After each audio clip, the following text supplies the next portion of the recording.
Hello.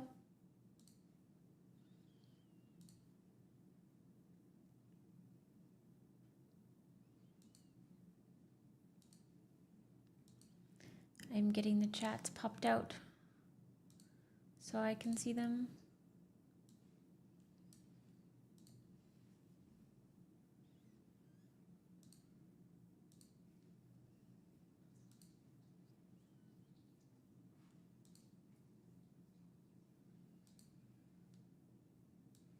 More Rust every day is Rust.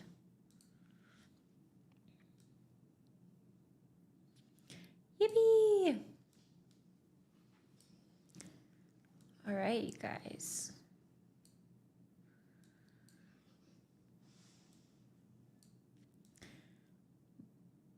Boris says, I have the day off. I can finally join. Are you going to build a shell with us today?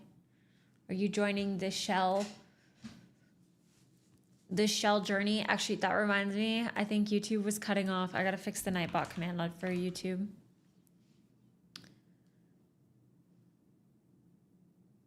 You got me addicted to the CodeCrafters shell challenge in Rust. Let's go. Let's go. Screw you, Bash. I was a happy TypeScript dev, and now I'm looking into building TCP and C. Let's freaking go. This is what we need. This is what we freaking need. Listen. We gotta flex on all of the, on all the Twitter stands that go, you're not gonna make it if you're hand coding in 2026. As if there's a skill gap to using AI.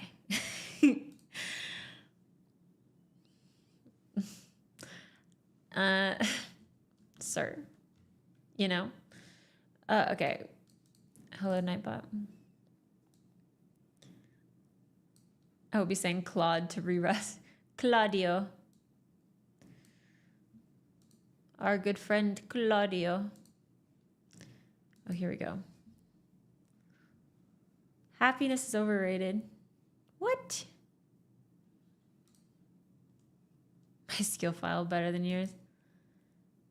They're actually, is that the new dot files? What are your dot files? Show me your skill files.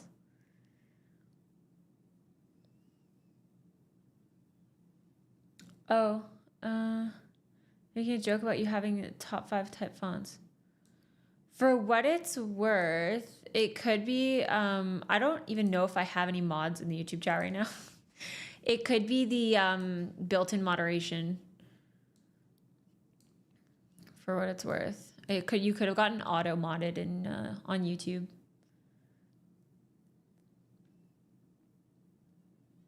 Yes, they do have regional discounts. They were telling me that, Yanis. I was getting so much heat for how I was saying Sir Day. So apparently it's Sir Day, not Sird. Like, I'm sorry for being French and thinking that it's Serd. You know? I see that kind of spelling and I go, surely they're not going to try and make me say Sir Day. Hello? It's spelled S-E-R-D-E. You're going to tell me that's Sirday and not Sird? Or Serd? Come on. You know what? Not Sirday. That's what they're saying. Sir or Surdy. What was it? Because they're like, oh, serialized, deserialized. Yeah, whatever. Surdy. As if that makes any sense. If it was going to be Surdy, you should spell it D-E-E. Americans, am I right? Freaking Americans, am I right? Sir D's. That's what I'm saying, House. That's what I'm freaking saying. We're on the same page here. What am I looking for? I am looking for my today command.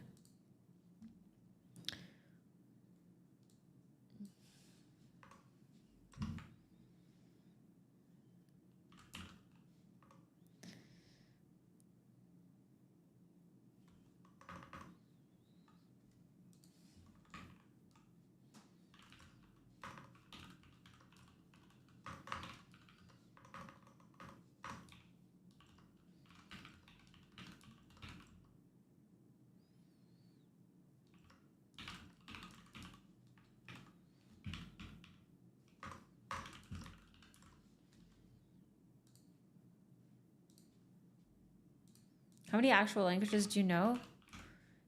Speaking languages? Do you mean speaking languages or programming languages?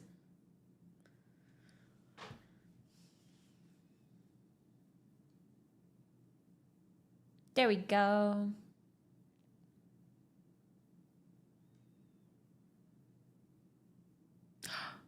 I'm watching you, after watching you go through this, I decided to buy the 1 year I'm currently going through making an HTTP server. Honestly, we needed this. We freaking needed this.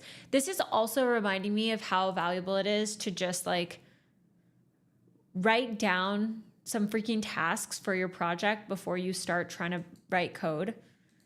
It is, why do we refuse to do that as programmers?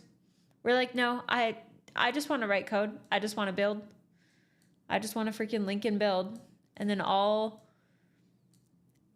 we get in there and we're like, it's broken.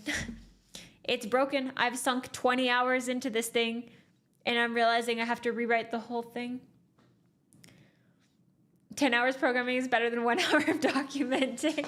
Why are we like this? Why are we like this for real?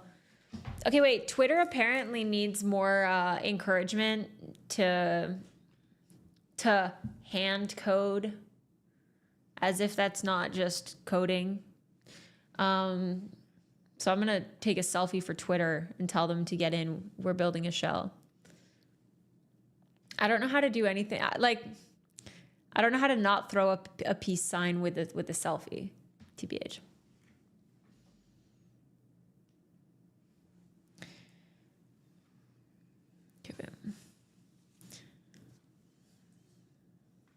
Actually, I'm gonna take a photo of you. I can't be the only one in the photo. I thought you were building a shelf like we're in freaking IKEA.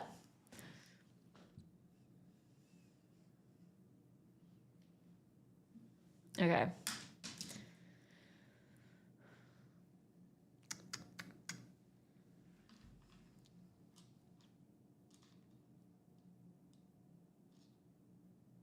Freaking Twitter. What is with, okay, I keep seeing this. No pictures, please. Sorry, guys. Sorry. You know what? You're so right. That was very inconsiderate of me.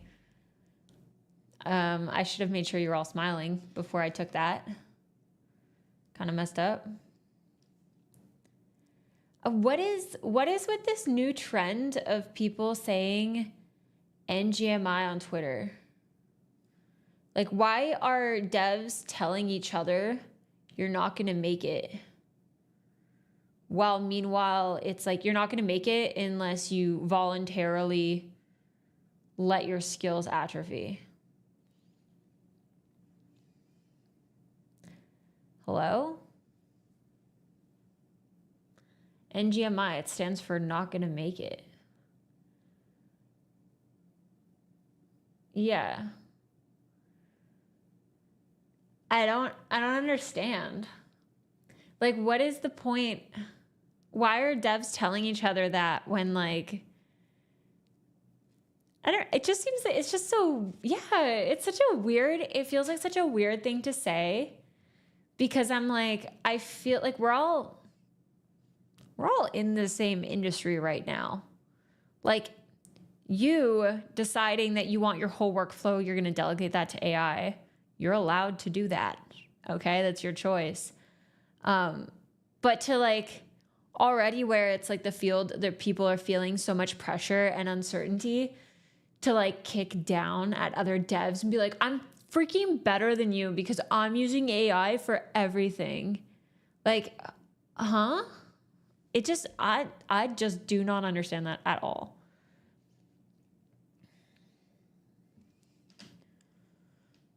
I just so do not understand.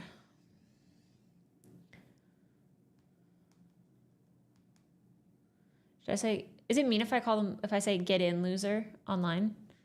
Get in loser, we're building a shell.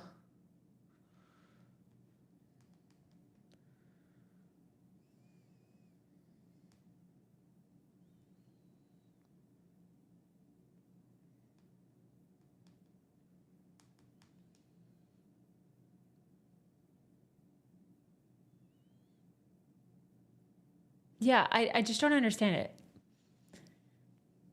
I'm freaking better than you because I've proven my job can be done by robots, right? I have dog hair on my face. Right? I'm like, I don't get it. I really don't understand it.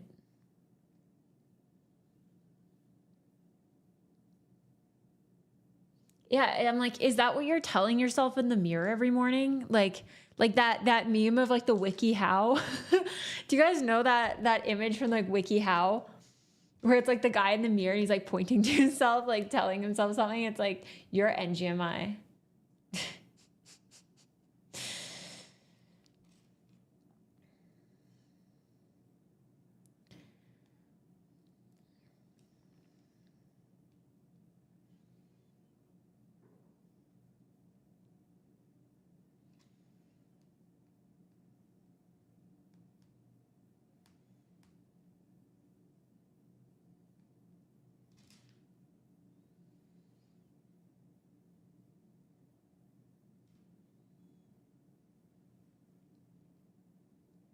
It isn't Twitter culture. It's hold on. I gotta make these chats bigger because I'm not gonna be able to adjust them once I start coding.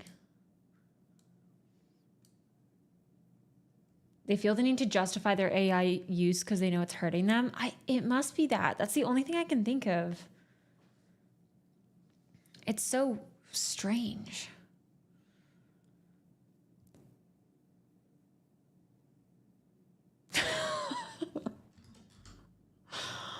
Oh my God. Wait. Okay, wait. Can I show you something real quick? Can I show you something real quick? Like, I did say I wouldn't screen share Twitter, but I posted this. Okay, for what it's worth, I just took a random still from our live stream the other day and I posted it on Twitter. And I said, this is what coding looks like in 2025. Because one of my friends was like, this is what coding looks like in 2025. And it's like a MacBook ajar. But okay, wait, look at my expression in this. Like, again, it's a random still from the live stream. So it's me, like, just deep focus. Okay. Look what someone replied. Wait, look what someone replied to it. Hold on.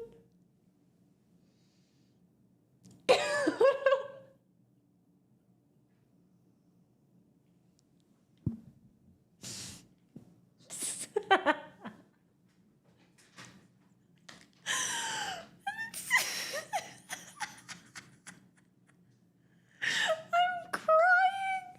That is so funny. It is the exact same expression that I have in that image. Hold on.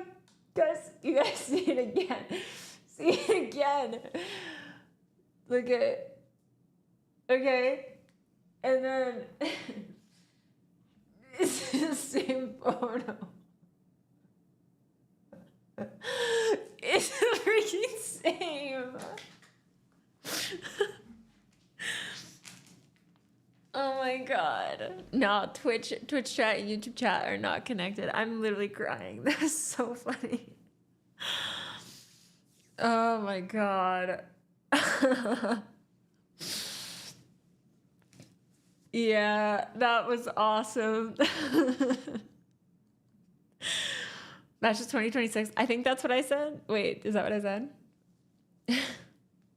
I use AI daily at work when speed matters more than quality. Yes, agreed. It's so funny. That was awesome.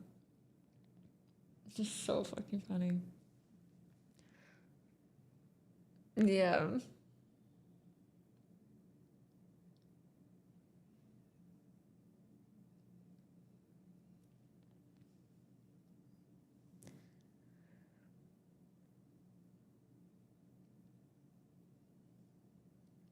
What is KEKW? You gotta watch, I feel like you gotta watch the clip. There's like an original clip that I came from, and it's this guy who has just the most contagious laugh of all time. And it's been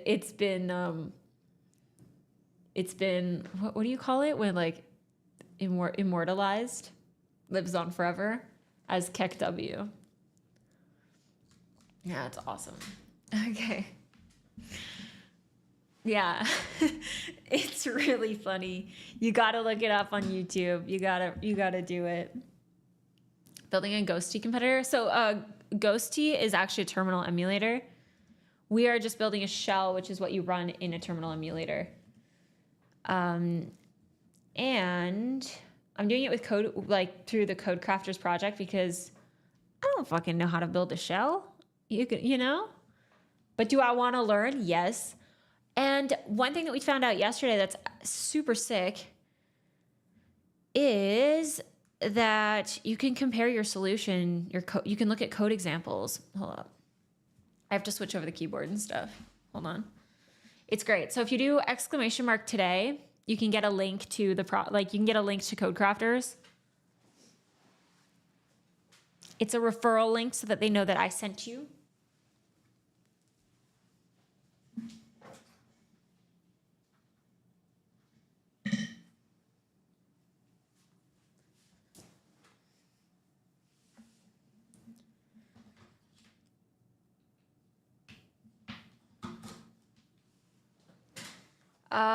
Do we have a name for the shell? I was trying to figure out a name for it. Yeah, there's a hidden dog. The dog is here.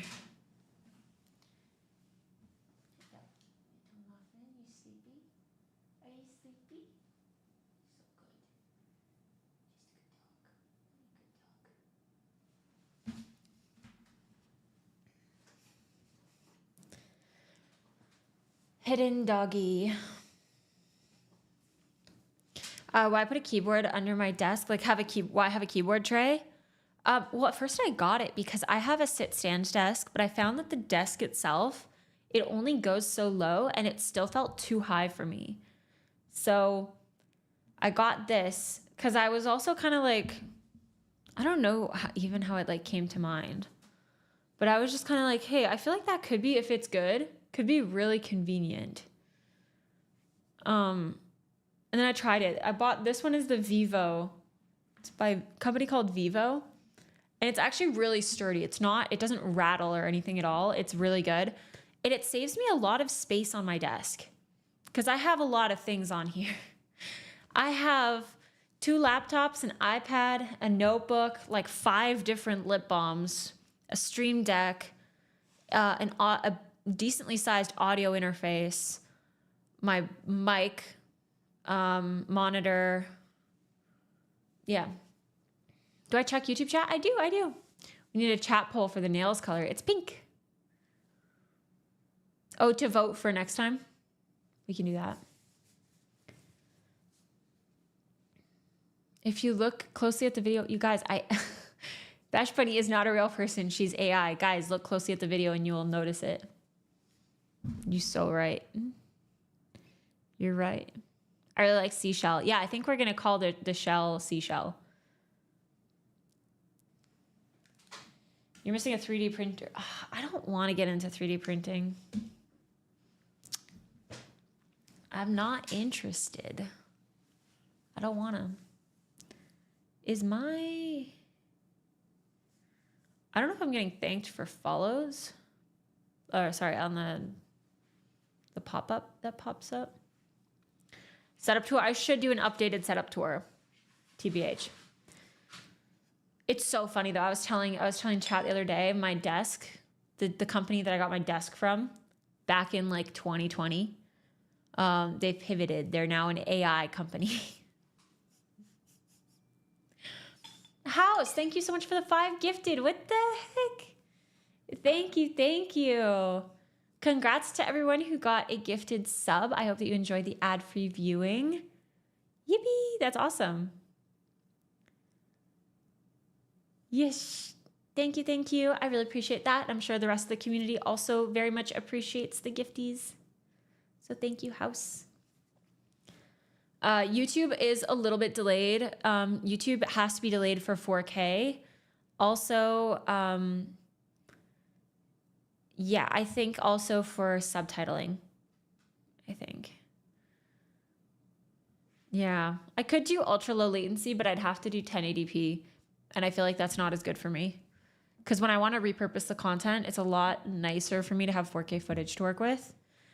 This one, it says test failed. Oh wait, I don't want to look at the solution for this yet. Wait, no, I do. I already did this one. This is where we were comparing our solutions. So I ended up doing an enumeration for this. So this is for our type command, which I'll show you. Hold on, I gotta switch this over to Mac. Is that keyboard's own lighting? My keyboard does have backlighting.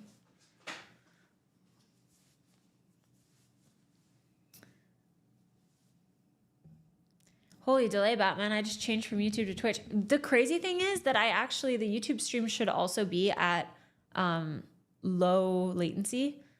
So it's not even, it's like actually faster than it would be normally, which is crazy.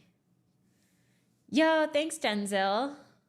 I also love this color of green. I have matching Jordans for this hoodie. Hee hee hee. Alrighty. What was I saying? Oh yeah, I was gonna show you the project where we're at. I think we had a full size one. Hold on.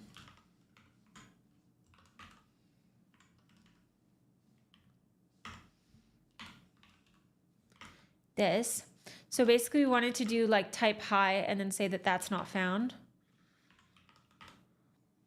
I don't know how much I need to zoom this in. And then we can do type and it'll say that it's a shell built in. We do type echo, it's a shell built in. So that's pretty much what we just implemented. Oh wait, shit, does exit not work anymore? We had a regression. What did I do? Interesting. The tests didn't catch that.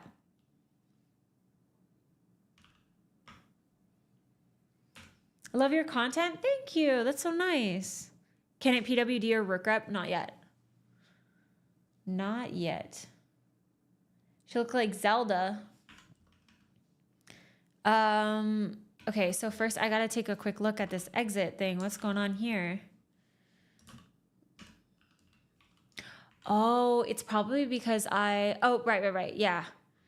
It's because I make it return, but I delegated it to I made it into a function here. What's a successful exit code? I don't remember. I think it's 0. COVID. 0 success. Okay. Isn't it something like that? Is it that? Cannot find. Hold on. Is it OS? Or we'll see if that works. No, okay. I don't know.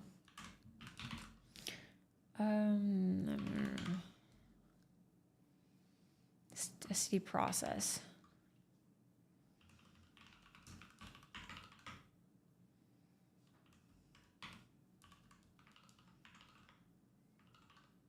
We good?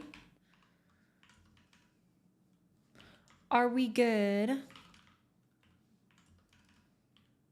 I think I killed the other terminal as well. Tailscale sponsors, let's go. Let's freaking go.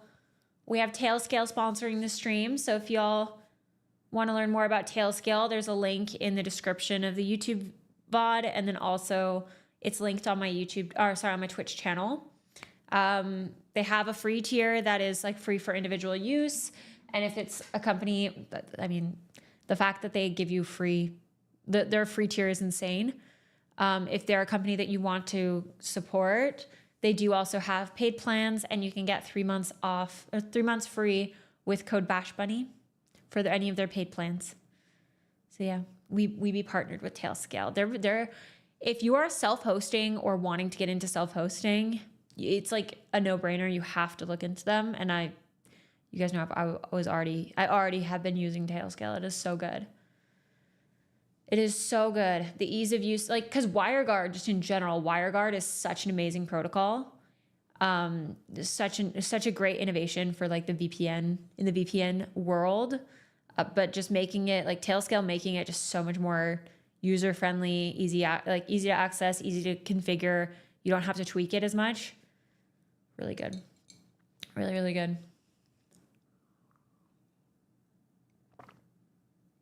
Yeah, exactly. Sforo. Yo, Dreams of Code. What the heck? Coming in, dropping 10 gifties is crazy. Thank you so much. Thank you, thank you.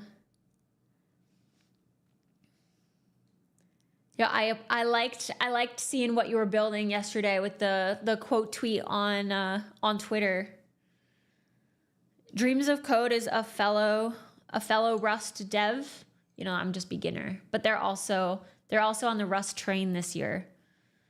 And they make great YouTube videos.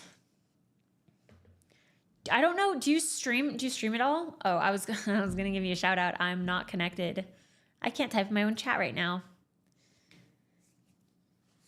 But Dreams of Code, you can give them a follow on YouTube. They're also very much like, you know, enjoying the process of building things from scratch, despite all of the pressures to delegate everything to AI. Do you know Prime, TJ, Trash, and Casey? Yes, they're all, well, Prime, TJ, and Trash, we've been friends for like years, like 5 years now.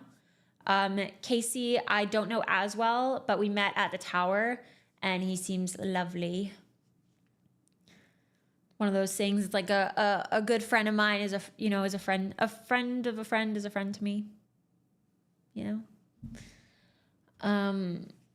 How do you like Rust so far? I do really like it. It's good. I really like it. It's been fun. It's definitely taking some getting used to, but no complaints.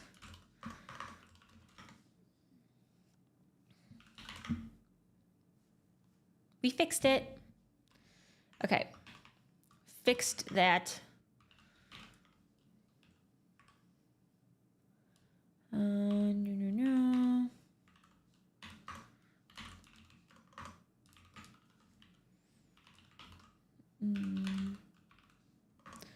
Exit entrance.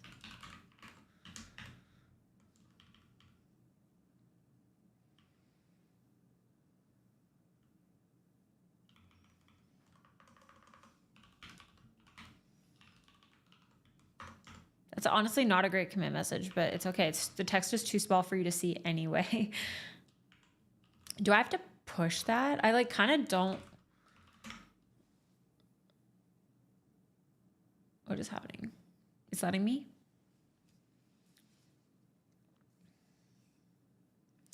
Primarily because of Adobe software, I'm stuck on Windows 10.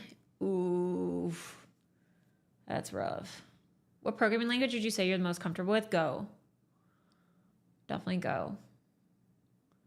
You're switching from Go or just passing by? I'm taking a little break from Go. Why are you, what? Oh, it's on the wrong, okay. It's giving me an error because it's on the wrong task. So, love that. I wanted to change of scenery from Go though. Like, I feel like I did Go for quite a while. And Go is a really simple language, which is really good. But I think there's also a lot to be learned from languages that have a very opinionated and intentional like design with like very particular, very specific features. You know what I mean? Like I love Go. This is definitely not, but I've wanted to either learn like a functional programming language or like Rust is kind of a choice that I made because it is becoming more widely adopted. And I've heard that there is a bit of a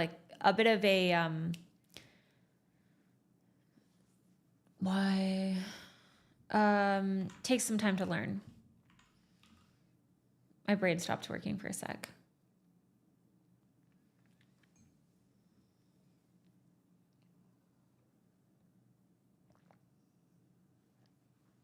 What Rust course you're following? So previously I was using JetBrains Academy, and now we're using CodeCrafters, which if you do ! today, you can get a link. But they reached out to see if I'd be interested in their stuff. And when I checked it out, because they were like, oh, I see that you're learning Rust. We have basically these like guided projects to walk you through different projects in a ton of languages. Would you want to check it out? And so I was like, sure, I'll check it out. And then, yeah, I like a lot of their projects seem really cool. So I thought it'd be cool to check it out. And I told them that I told them that I was interested in doing their shell project. And so they've made this shell part of the free path so you can all follow along for the next few months.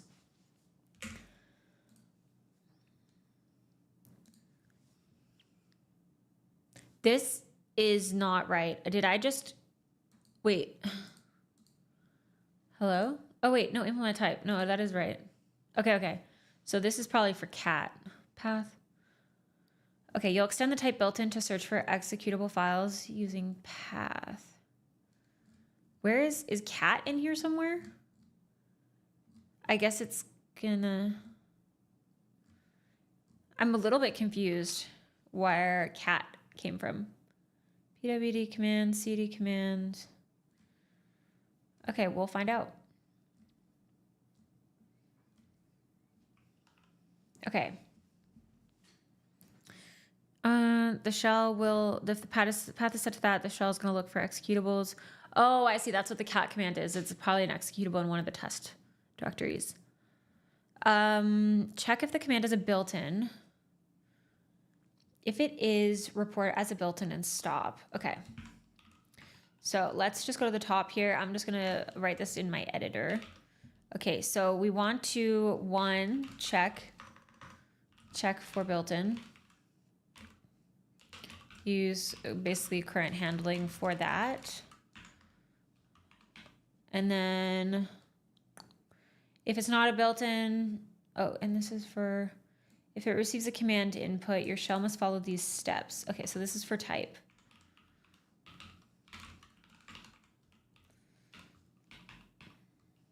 If the command is not a built-in, your shell needs to go through every directory in the path to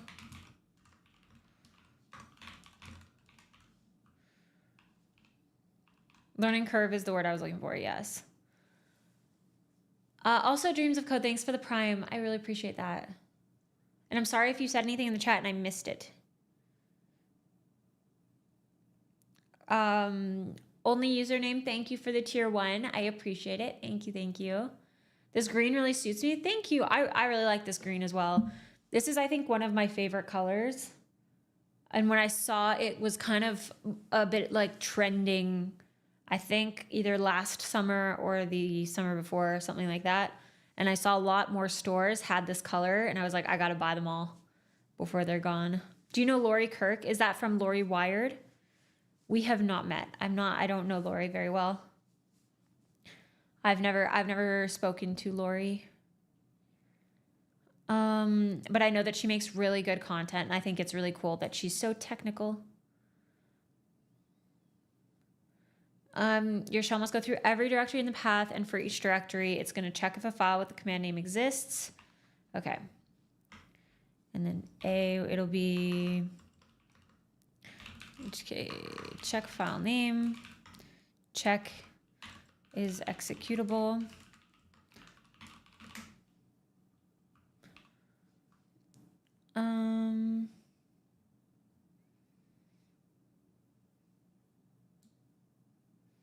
If the file exists but lacks execute permissions, skip and continue to the next.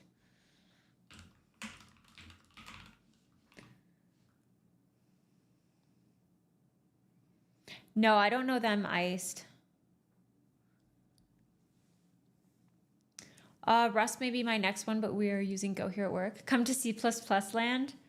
Maybe. I mean, maybe this will be my gateway to back to C and C++. I've only done C and C++ in school.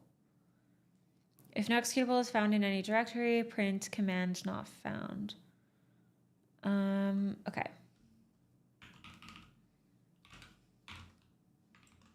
If it doesn't exist, command not found. Can you see if RMRF works in the terminal? Dude, what is your chat history? Mods, sick 'em. No, I'm just kidding. Just check their chat history. If there is a mod in the chat. Mods, get that one.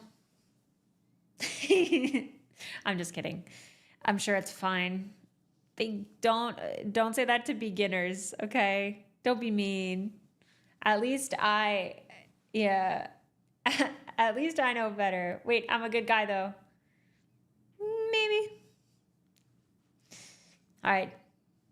Mods. We'll see.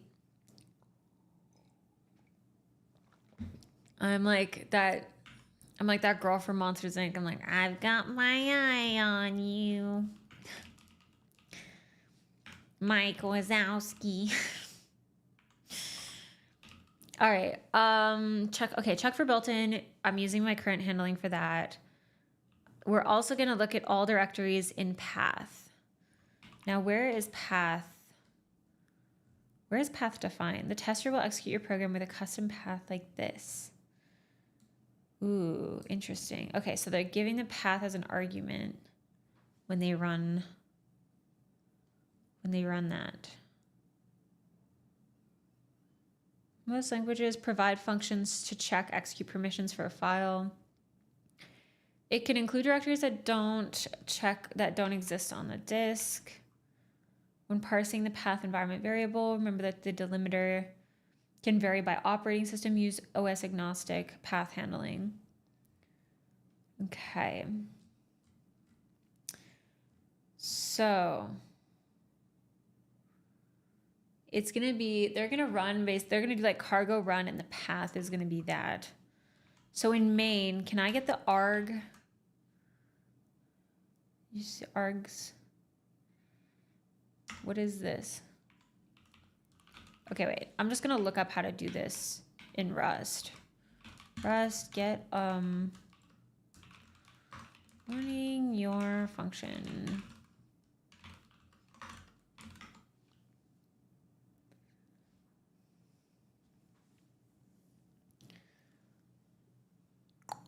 Also, you should store all executables in memory so that you don't have to wait around reading all the files in path each time the command is ran. I agree. That makes sense. I've been trying to do that more, just if there's any, even if I'm like reading a config in, like I'm storing that in memory as well. So that you're not, well, depending on how frequently you might have to address it. Like for the load balancer one, I was reading the config from a YAML file and then storing that. Because it was going to have to check all of the servers again, like do health checks every, at a certain interval. Yeah. It's an envar, not an arg. Are they sending it as an envar?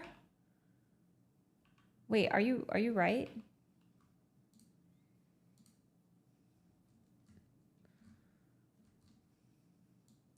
Oh shit, you are right. Okay. So it's just OSN probably. You're so right.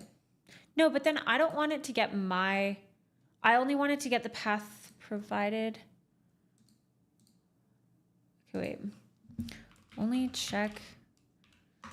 I mean, I'm on Nix. I don't really have a path. Like, I don't really have much of my path. Create a new path. Atalok, thank you so much for the Prime sub. I appreciate it. Thank you. I recognize that username from Twitter. I've seen you around. You're just modifying the envar for that process. I think you're right.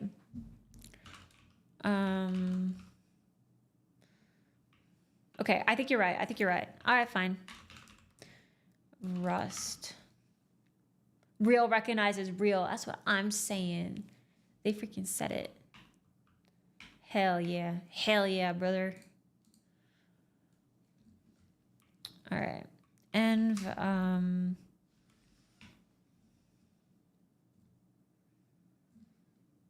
returns the arguments that this program was started with, normally passed via the command line. No, not the arguments. I want the env. Where are you? Where'd you go? Module env. Over the arguments of a process. Is it? Wait. Am I goofy?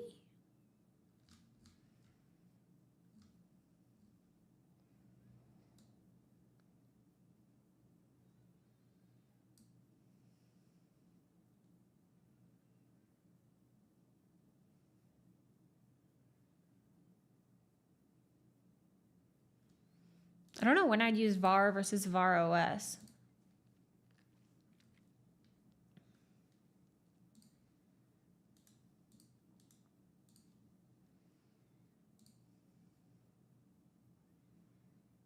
Why is your font so small? It's just small for you. This is comically large. If you looked over my shoulder in in person, you'd be like, what is this? Did you build your own Nix config? Yeah, but it's pretty basic. I didn't do nothing crazy. I don't even use Home Manager. She's gonna quit Rust just like the Primogen did. I'm gonna stay with Rust for my whole life. I'm never gonna touch another programming language. Ever. Why would I do that? Okay, so var error not present. Okay, so this one returns an error. This one is just some or none. Var OS key. And var.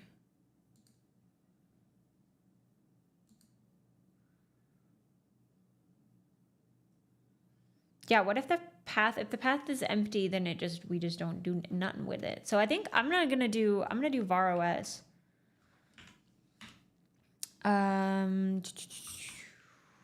It was env.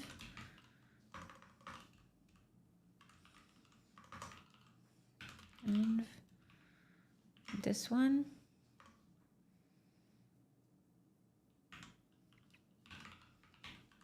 I don't know what this key is. Is that fine? Okay. And then this is going to be an option, which is either going to be some or none.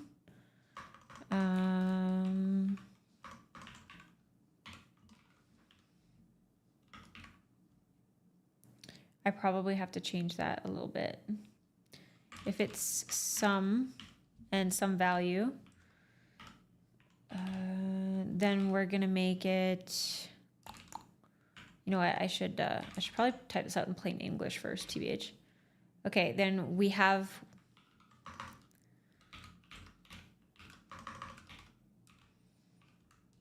Match. Now we need to split this up and check all for the executable. Can't type. Don't worry about it.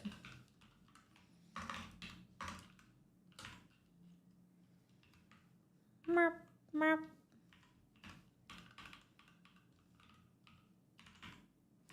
Okay. So then we probably should have something for like handle path.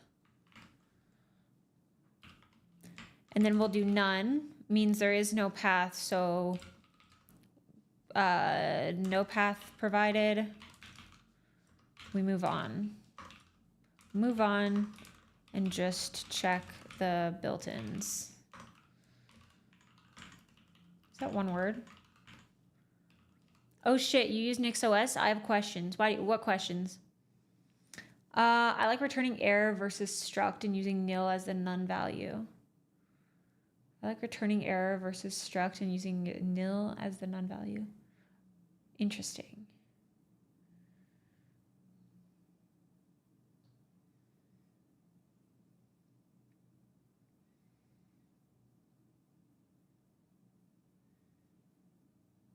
Is it built-ins? Okay. If it's none, we do nothing. So basically, I can just... Can I just do...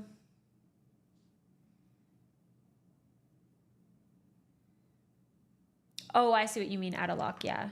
Load balancer when? We were working on one before. For a little while, and it was fine.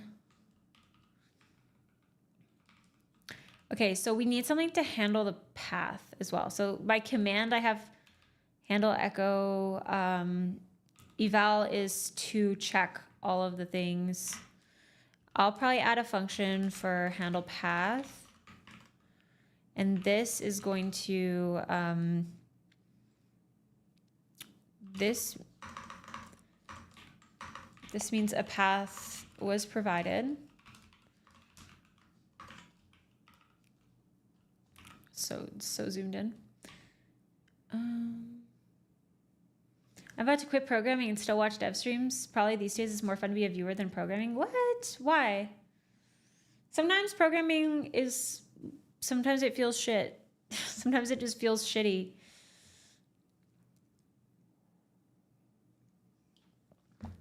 I will admit the culture, the work culture out there right now is a little rough. But I feel like so many of the most talented devs are going to end up being like contractors, so that they're not being told how to do their jobs. And then they're going to have to like, companies are going to basically, they're like trying to fire a bunch of people so they can pay, so they can hire new people for less money. And I feel like they're going to end up having to like pay a lot more money to all these really talented devs that are now on contract.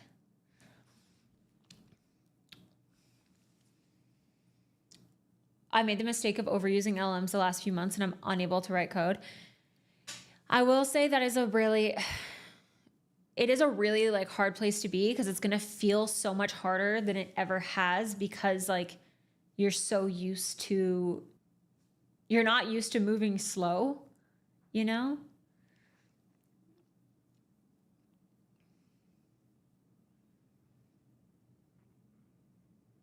No, Habibi, honestly, you're probably just feeling a little bit like rusty and out of practice. As soon as you start, like, just start, if you can find it in yourself, just start building some like really slow, fun projects. No pressure, just like small in scope, so that you can just like get stuff over the finish line, and it'll make you like, you'll start to get momentum back and you'll start to feel a lot better about it all.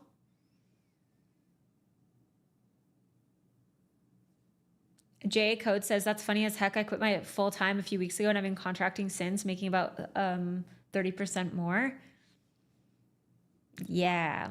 I honestly, with like the trends that I'm seeing, like programmers, especially people that are in it because they're passionate about it, are often people that are like among the top talent. And if they're getting sick of how they're being treated, like if they just flat out do not want to operate in the ways they're being told to, they can just do contract, and then nobody can dictate their hours or how they do things. It's all based on outcomes. But that doesn't account for insurance and other things, though. That's true. That is true. Top talent doesn't always market themselves well, though. It's a problem. That is so true, Typecraft. Wait. I need to get, hold on. I don't even know if I'm signed in. Oh, it's Streamception. Guys, don't look.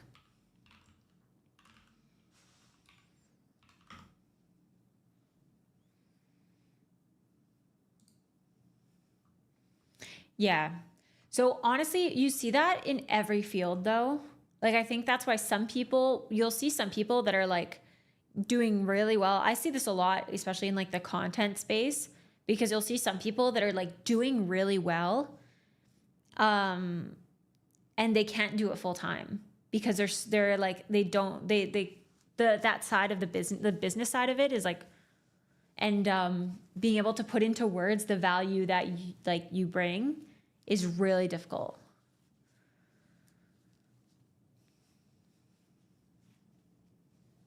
Marketing myself is the hard part, but getting in with a few different firms to find the jobs for me. True. My ADHD brain got so hooked to LLMs. I don't know if it's possible to create is it possible to create an LLM addiction of some sort? I think it's just like the short feedback cycle, you know? I think that's what you get at, like, I think that is the most, I want to say kind of addicting thing. I don't know if it's actually addicting, but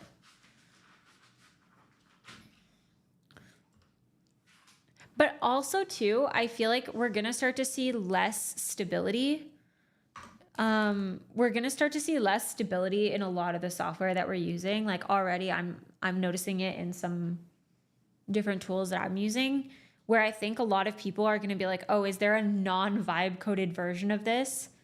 And then they're going to start, hopefully, fingers crossed, going towards more probably different open source projects and stuff like that, where it's like the non-vibe coded version of that thing that is now way more stable.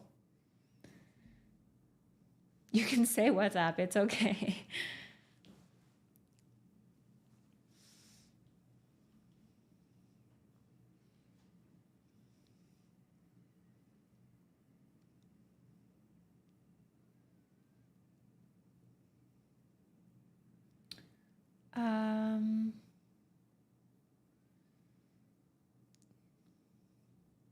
Yeah, the dad walking. See, so I'm like very much, I'm not like anti-AI. I don't know why it's like, basically if I say, for some reason, if I say online of like, oh, here's how I use it, and it's like in moderation, or it's not like the entirety of my workflow, they're like, oh, you're anti, you hate AI. And I'm like, I don't know if that's the math not adding up. Okay, a path was provided, so we split it up. Check the directories for an executable. Okay, so this means we have something that's been provided. We need to, probably we're gonna have the path is gonna be the input. It's probably gonna be a string literal. And then we can probably just do like path.split.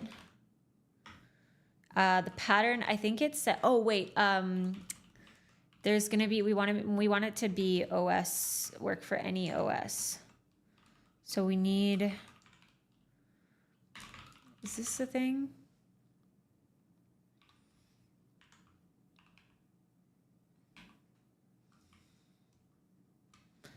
Rust OS path.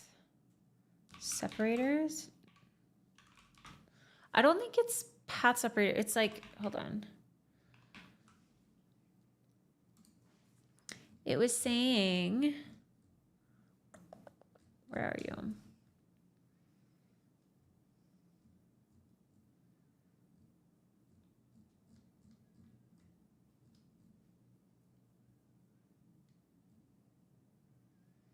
The delimiter, path, okay, path environment.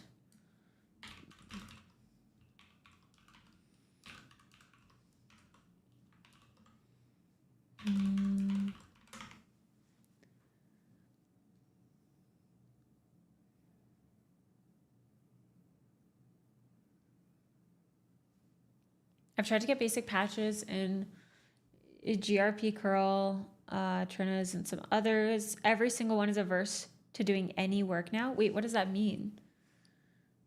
Stringify through you. I just asked Claude to add it to all my enums. Save me time of handwriting my model trait and router implementation. Honestly, that fair. Exactly, yeah. If there's stuff that's going to be like super repetitive, that's just like, it's just saving you the time of writing it. It's so different. AI is just another tool, just like when we discovered search engines. No, literally Denzel. Like, I think the exact same thing. I'll eat 5 salaries.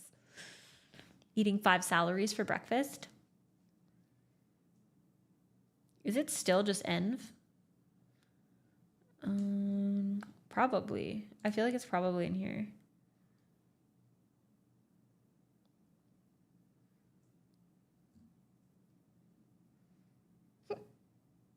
An iterator that splits an environment variable into paths according to platform-specific conventions. This seems like probably what I'm trying to do. And split paths. Yay! Okay, so it's env split path.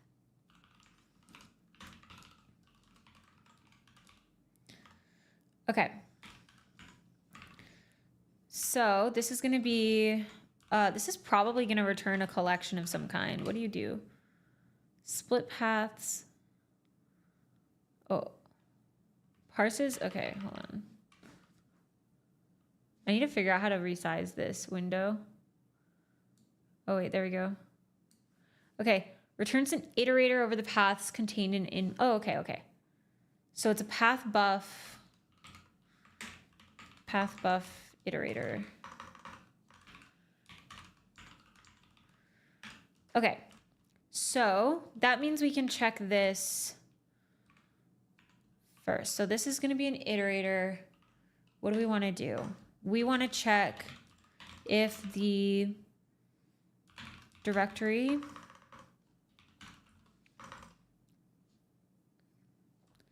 is valid. Does it contain a name match to our executable? But the first thing too is that we should also probably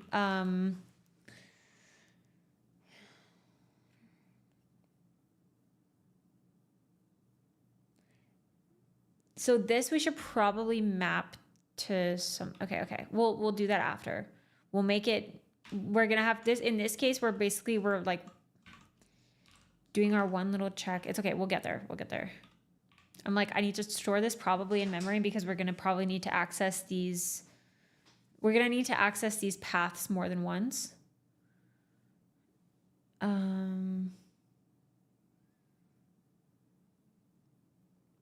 Split paths dot collect. Some is split paths, yes.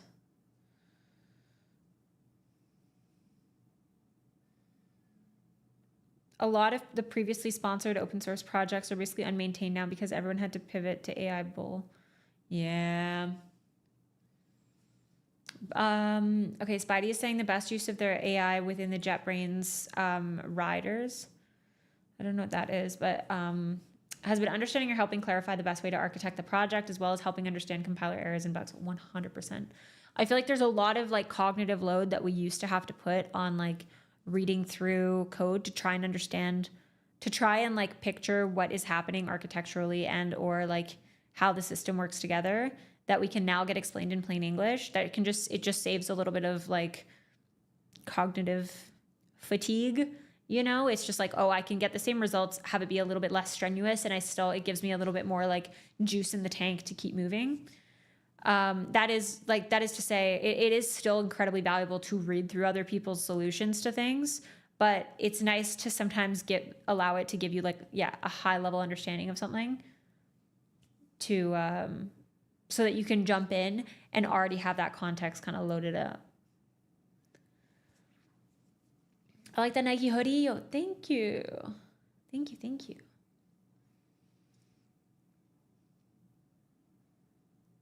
Yes, Shadowed. Okay, Shadowed says AI surely helps in understanding big code bases. Like I used Graphify to understand an open source code base and it was so quick. Yes, I think that is such a great use for it. Like I'll look at specific features in another project and be like, oh, how did they do that? I want to understand this better so that I can learn from it. Hi, Jojo. All right. Let's check if it contains a name match to our executable. What else are we checking? Okay. Is that in fact executable? Okay. So I'm going to have to do this split paths.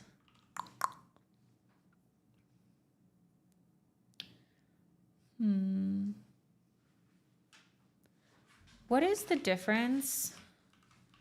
Storing as iterator versus a vector. Rust. Totally new, arrived from X. Welcome in, Flow State. Hello, hello. I hope you enjoyed the vibes. You follow from Bangladesh. Welcome, NetChunk. Iterator is a trait, vector is a data container.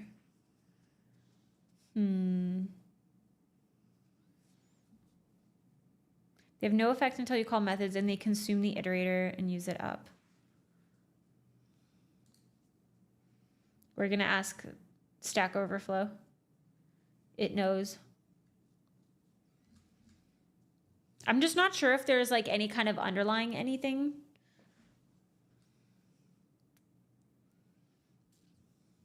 You know, like if, I don't know, in terms of like even resource stuff. Okay, so vectors are iterators. That makes sense. Immutable slice iterator, not necessarily super helpful, but the trait implementation is pretty clear.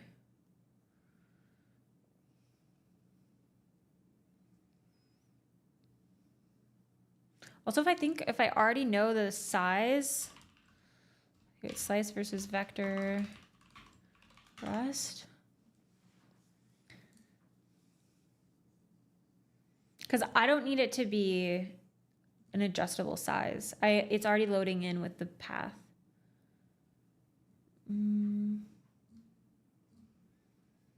A pointer to a chunk of memory, a count of how many items are stored.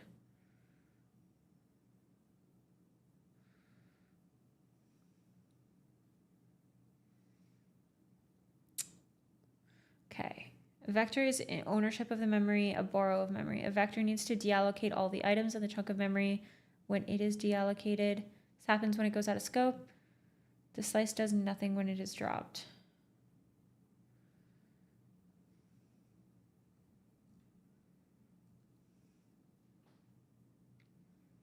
It's stored on the heap. It's allocated and deallocated at runtime.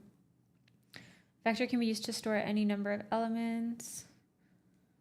Slice is a reference to a contiguous sequence of elements in a vector or another collection. Oh, I see.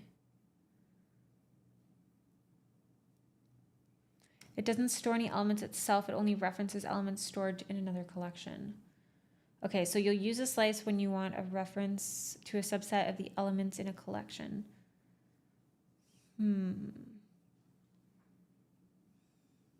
Okay.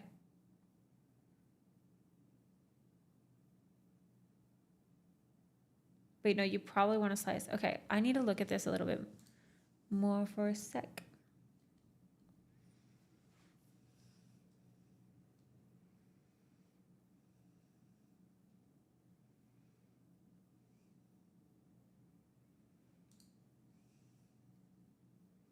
Holy shit. World's tiniest font alert. I'd actually... Wait, this might actually be kind of helpful.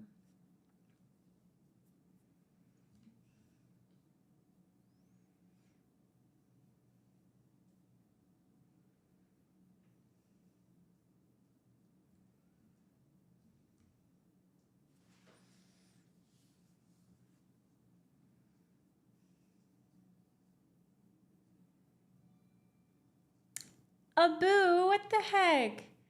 Thank you so much. Thank you for the 10 gifted. I appreciate that. I'm sure the community very much also appreciates that. Thank you very much, Abu. And we get 10 more chatters that get ad-free viewing on Twitch. Thank you, thank you. I really appreciate the support. Thank you so much, Abu. Thank you, thank you. Congrats to everyone who got a gifty. If not, you're dodging like Neo. Like Neo from the Matrix. I feel stuck in programming. Do you know some platform or course to step forward on this? If you want, Danny, you can follow along. You can build a shell as well. They have it for free for the next few months. And you can use my link in the description on YouTube, or you can do you can type !today as a chat message, and there's a bot that'll give you a link that you can use. It's also going to give you like a discount code, but don't, it'll say you have 72 hours to use the discount, but like, don't worry about it. It'll like, you can just reactivate it any number of times. And you don't need to buy anything. You can just use their free version. I would recommend just build something though, like just building a small project. This is very fun because I feel like this is giving me pretty small scoped little problems to solve. Instead of having to deconstruct this whole thing of like what it takes to build a shell, it's saving me a lot of time where I can just focus on coding, which is really nice.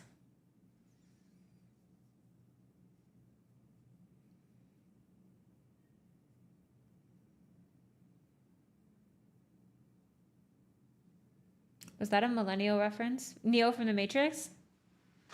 Maybe.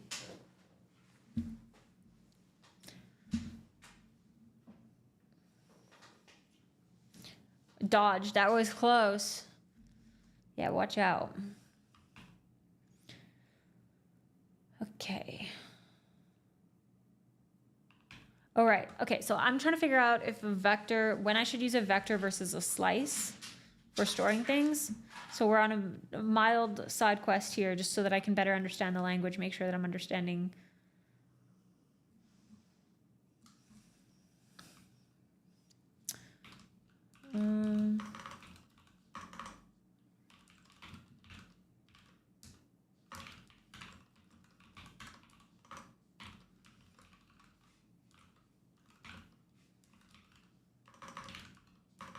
I feel like I'm supposed to use a slice if I already know the number of elements and I don't need it to change.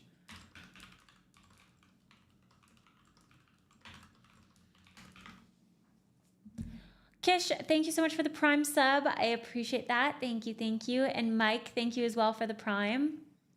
Wow. Wow. Can I subscribe because I don't have a credit card? My dad's Visa is not dual currency. No, that's okay. I whether you are subscribed or not, I very much appreciate hanging out. Huriel is saying, your content is helping me to slow down on AI trends and learn the basics. I'm back to studying DSA to become something more than a front-end dev. Cheers from Brazil. Let's freaking go. Let's freaking go. I'm so glad. I know, I feel like it's very easy to get stuck in feeling like you need to move like as fast as possible all the time. But it really can cause some like debt over time. Interesting. Okay. The full vector slice. A slice of the entire vector. Wait, I'm so confused. Okay, wait. Is a reference to a contiguous sequence of elements in a collection like a vector. Gives you the power to manipulate parts of your data in a clear and efficient manner. So is a slice just a way of, like, how is this the same thing as if you were to do a new vector? This vec macro.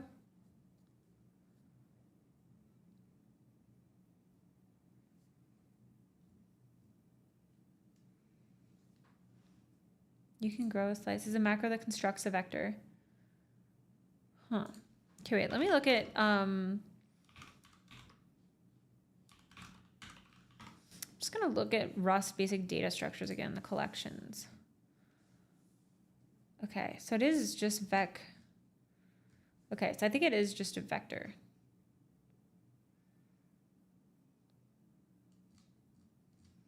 And a slice is just gonna be a subset of that, or a reference to that.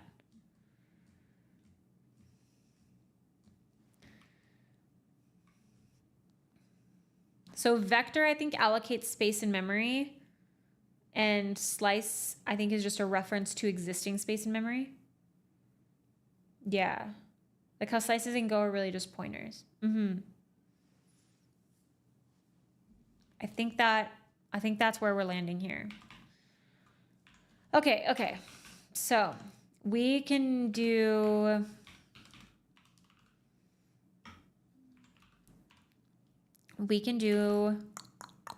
this is going to be all of our durs, I guess, from the path. And this is probably going to be a vector of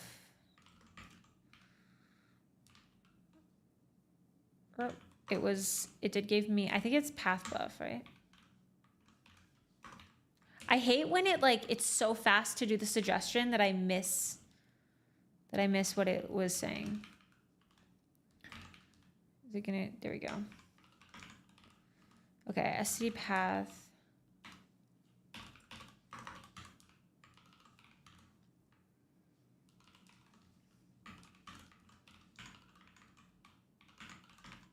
I could have used a code action to probably clean up that input for me, but now I can just reference it as PathBuff instead of having to do all of that. That's not used yet, which is fine. We're gonna do that. So we already split it. We have to check Does it exist? Which is probably something to do with like OS try and check if path exists. Did you fix your code actions? Were they broken? They've been working, I think. I'm trying to remember. You know, look into generics. As ref path will save you so much time in dealing with paths. Oh, true. Okay. I've done a touch with generics, but it is so not intuitive for me to jump to like, oh, a generic, like I can use generics to solve this because Go didn't have generics. So let me add this to my little list of to-dos. Okay, look at, but we'll see because, for example, for paths, yeah, Rust has generics. Go sort of has generics. It does, well, it does now, yeah. But I feel like generics in Go feel very different than generics in like, even when I was learning generics in C++. It was very different. And now it's been too long since I've done C++ that I forget how to do generic. I forget about generics in C++. So I'm kind of relearning a little bit.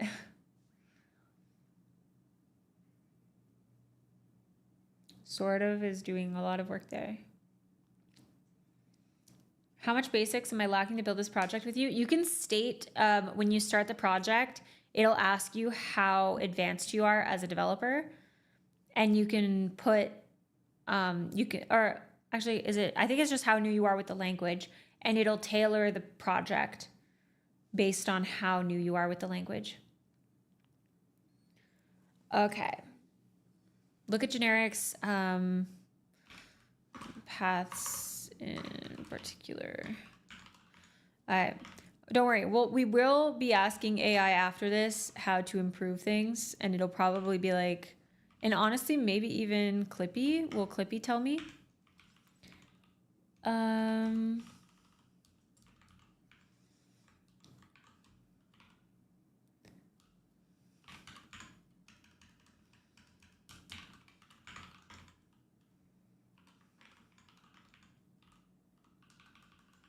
Mismatch type. What is it? Unused variable, function defined here. Provide the argument.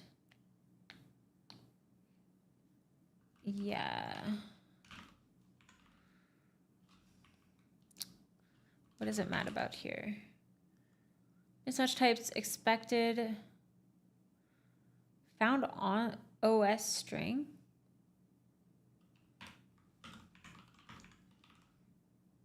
Is that gonna fix it? Still mad?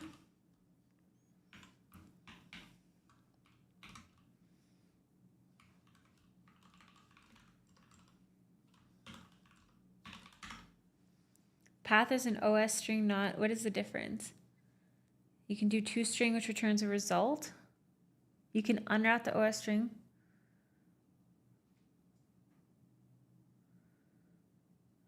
Oh, that's so interesting. What is an OS string?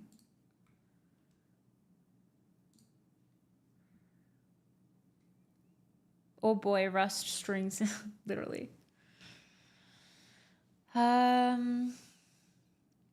Platform native string values, in particular, allowing a Rust string to be converted into an OS string. I mean, if I'm checking paths and it needs an OS string anyway, then I don't need to do any conversions, but I'm not 100% sure yet. FS exists. Path exists.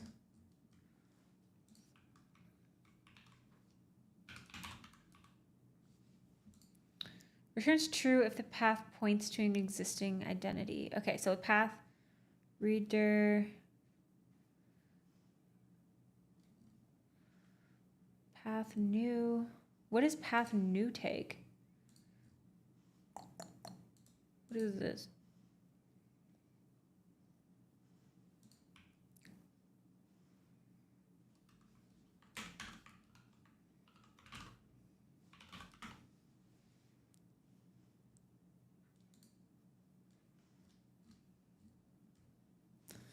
Okay. Does it just, oh. Wait. Oh shit, I forget what this means. What is, okay, hold on. I can't remember what that, I don't know what that means. I'm gonna ask, we're gonna ask AI.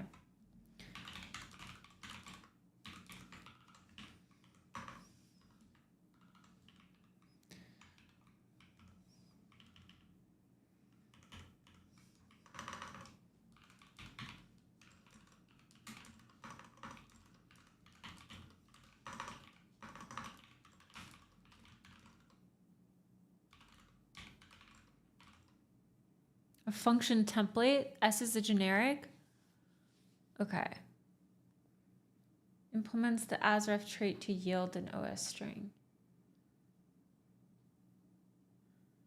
Asref means that the generic implements the asref. Y'all, it's so funny me saying this, and then it's like chat is faster than me being able to ask AI.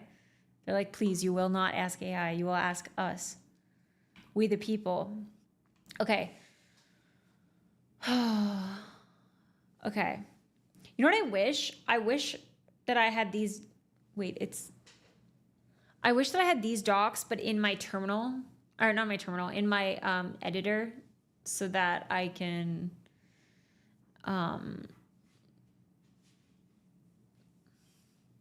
So that I can see all these definitions and stuff.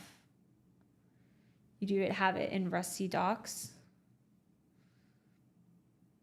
Oh. Wait, really?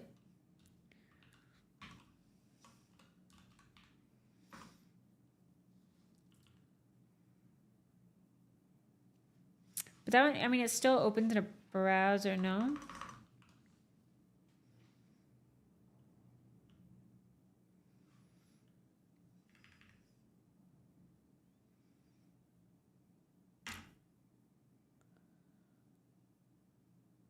Wait. How does that work?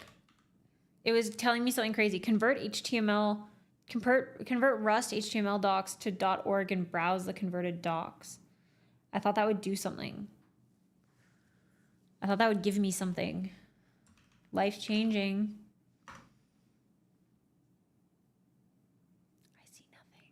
I see nothing. I feel nothing. Maybe it's once I run this. Open the dependencies. Maybe now it's gonna open as org? No?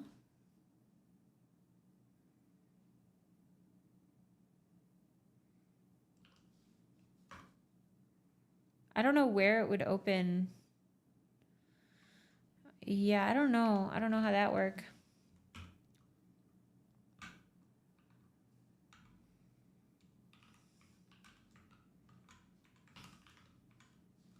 Okay.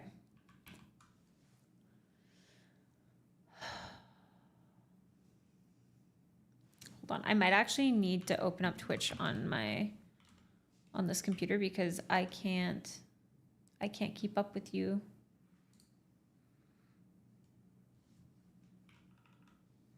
Oh, okay. Can this go away? Oh my God, Twitch.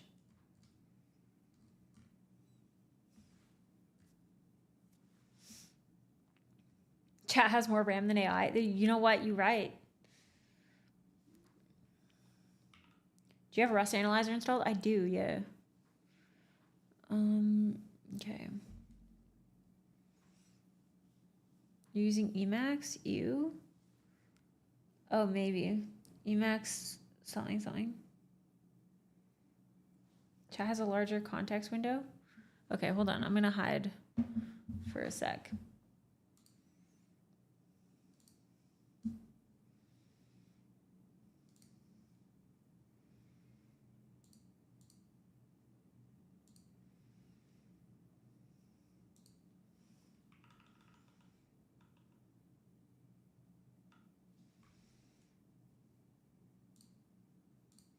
You know what? Maybe I just pop it out and have it on a different page. Okay, hold on. Well, I'll do the same with YouTube.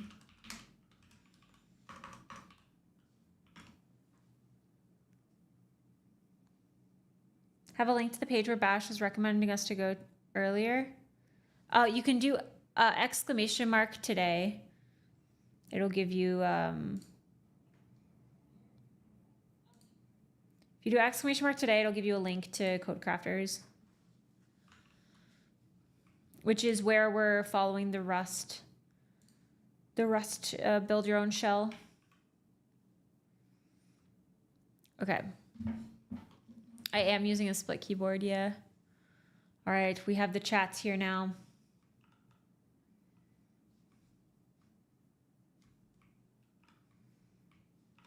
Okay. This is crazy. Twitch, I can't see so much of the chat. Oh my God, we just went over this. Okay, y'all were saying you were, oh my God. Okay, it's all of that, and it's too far back for me to read what it was. Bring in path and scope to your IDE, and you just have to go to definition. It'll take you to the source. Okay, bring path in scope in my IDE.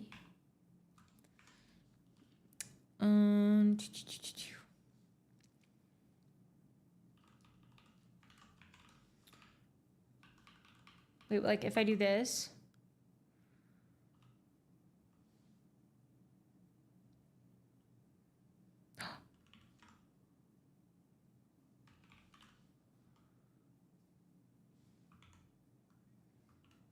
Okay. But I feel like I would like to see it in my actual editor, no? Am I just goofy? Abandoning the keycron for a split keyboard? This is a keycron split keyboard.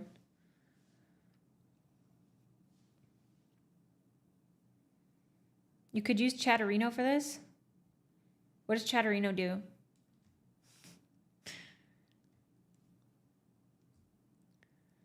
What is Chatterino?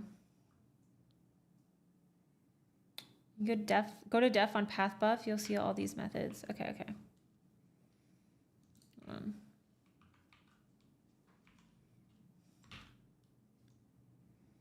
Oh yeah, you're right.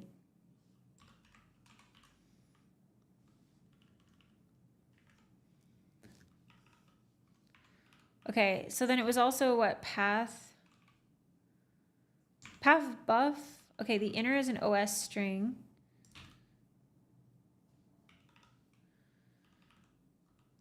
When is this?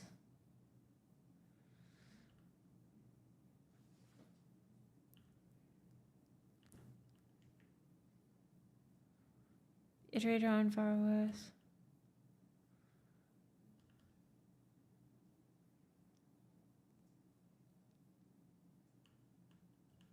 Bear with me. I'm reading. Where am I? Okay.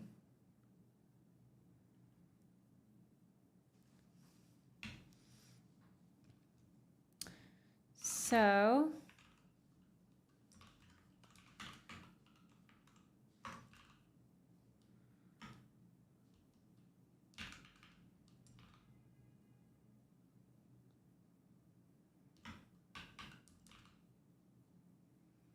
wait, why can't I go to, I was so close to going to definition on this. Path.rs, come on, let me in.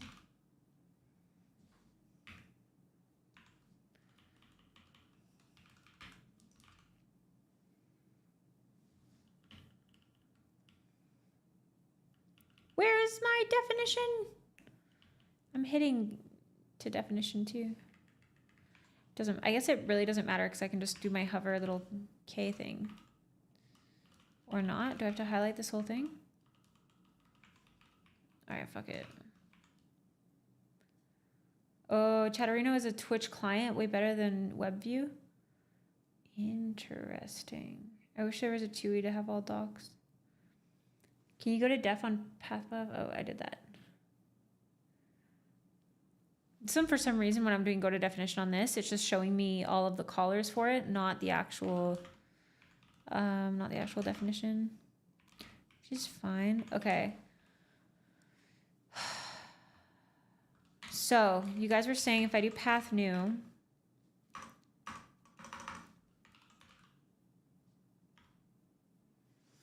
cost-free conversion.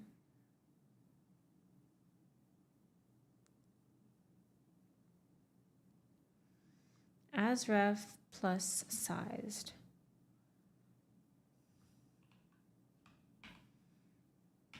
Hold on, where are you?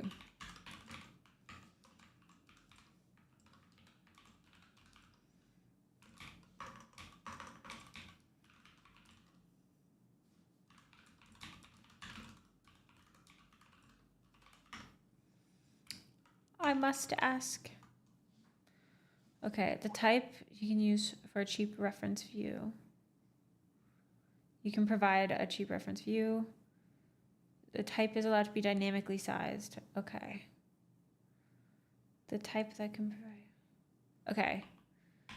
Anyway, so I think these I am probably fine to do. Can I do OS string?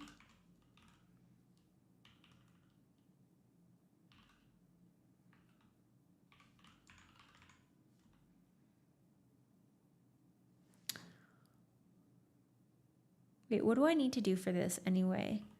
To check that it exists. Okay, we go back, we're checking it exists, which is path exists, or try exists. So I have to create a new path, which means that instead of collecting it, I could probably do some kind of not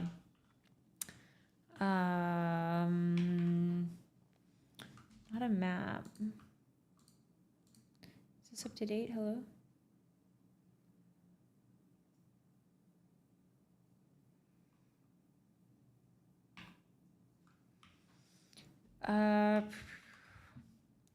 Also not used to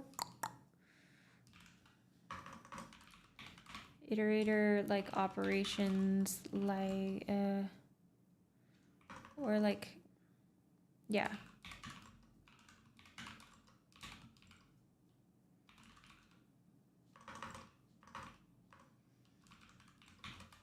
I can't remember what these are called. Map filter reduce. Traits, functions. That's not what I wanted. I want, where is map? There we go.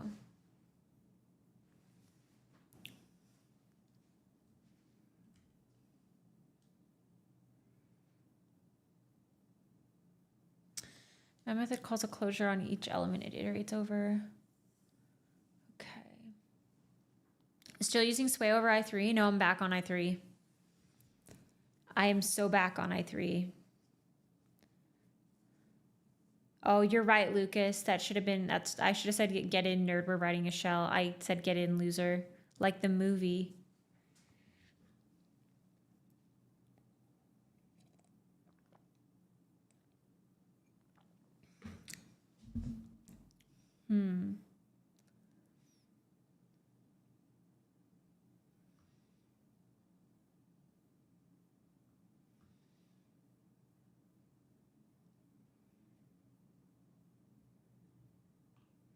What's the beef with Sway? I just kept having, it didn't, the setup was not as straightforward as with i3. And things just kept not working. Where it's like, I think after like the fourth or fifth time of like a small random thing, just like, no, just not quite working. I was starting to be like, okay, I don't know. I felt like I was kind of having to add a bunch of Band-Aid solutions for things. And then when I went to use an external display and it was like flickering, I was just like, okay, I'm tired of this. I thought the config was directly compatible. It is very much not. Well, I had to basically, it doesn't use polybar. That was also part of why I initially went to Sway, was so that I could just use my i3 config. But I ended up having to configure a bunch of stuff specifically for Sway. And yeah, with i3 is very much like, I feel like more plug and play. Like i3, things just work. With Sway, I think I had to fuss a lot more with I'm trying to remember. I feel like I had to fuss a lot more with my login manager. And then there was a bunch of other stuff that happened with Sway too. I don't know. I did a video on it where I basically just vented for, I don't even know how long the video is, but I basically just vented for like 20 minutes about my frustrations with Sway. And I was going to stick it out. It wasn't until when I ran into like the display flickering, I was like, I just am not interested in dedicating any more time to it.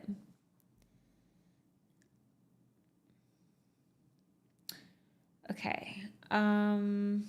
Okay. So what do I want to do here? Okay, I'm collecting this into a vector. I'm going to create, we'll just, you know what? We just go through. We'll just do the scrappy version first and then make it good.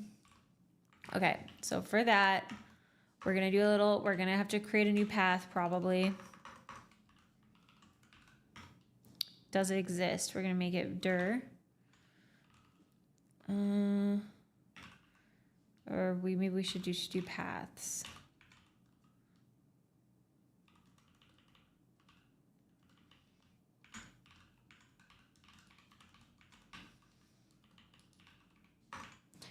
And then we'll do what is exist.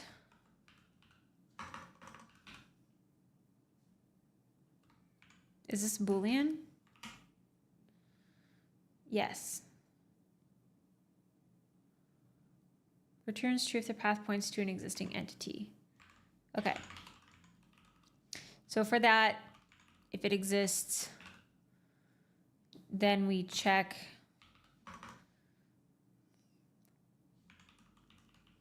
Is it I think it is a directory, right? It's giving us, or it could give us directories and the binaries themselves? I think it's probably just directories. Yeah, okay. So if that, then we're gonna check if the file exists, which is path, do we just do path.new p, like, can we do path, hold on, join? Oh, wait, wait, maybe I'll make this a thing.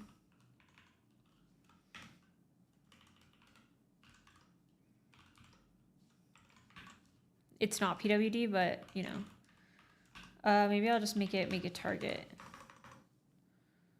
Path.new. It's okay, guys. We make it a go first, and then we make it nice. Okay, if target.exists. So if it exists, then we're gonna do path.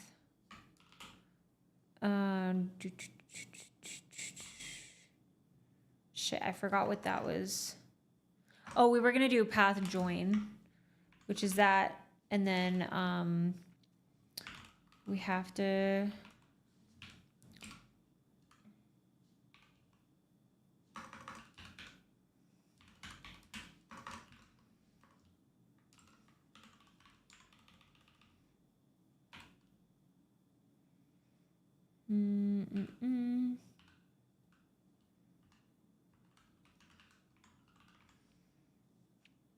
there's a method for checking if it's a dir too.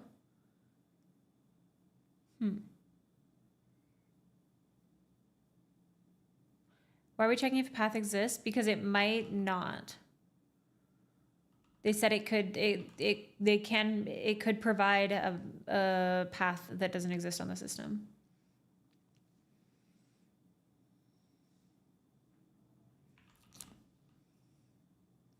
Oh, you're right. Okay, yeah. It would be target.join.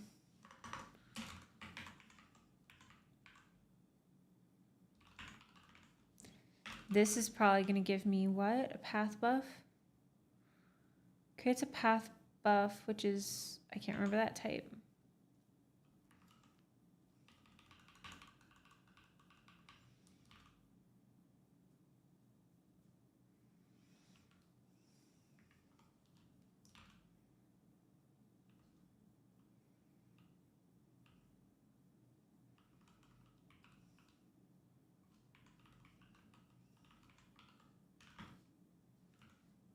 Shit.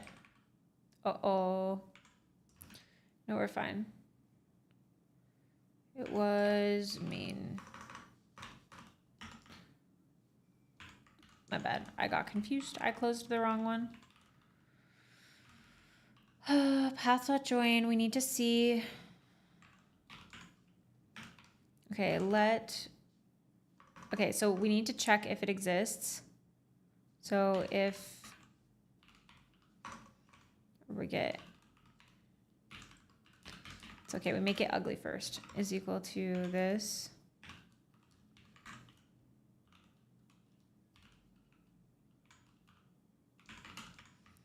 So we need that. And then we want to check if exec path dot exists. And if the, I don't know how, we have to check permissions.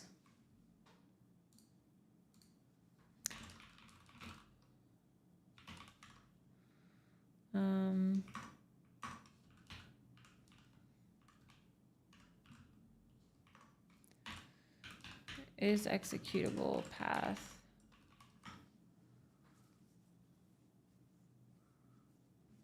If you change a vector or a string to PathBuff, you don't need to construct the path manually. Just call exists on PathBuff. Oh, it derefs into path? Oh shit.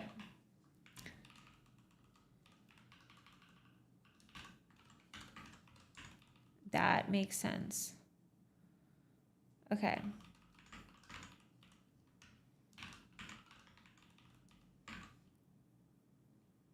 Wait, what did I do here? I did it again.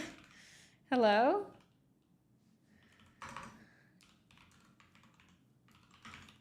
Okay.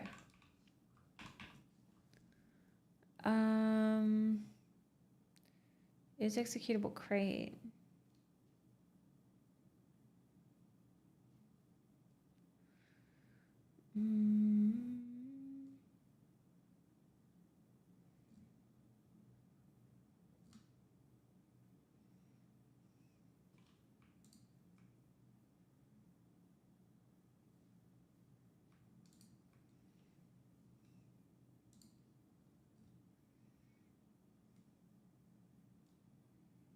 If it's executable,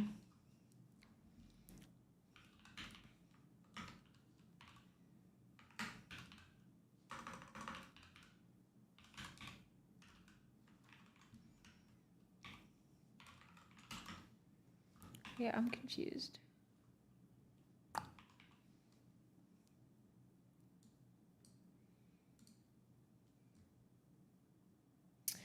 Oh, this is a separate, this is the, is executable? It's an extension trait. Okay, we're gonna try that. We'll try that. We'll see if that's part of the solution that other people are doing.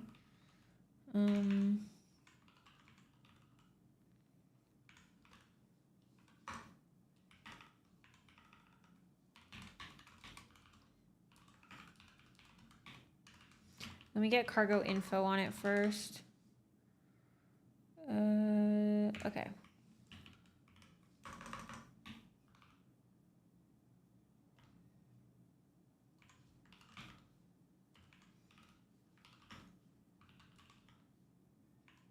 Do I use a split keyboard? Yeah, I do. I do have a split keyboard right now. Here, I should probably re-add a link for it.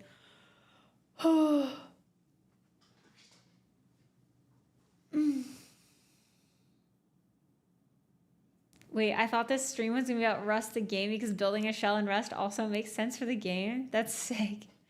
That's so funny.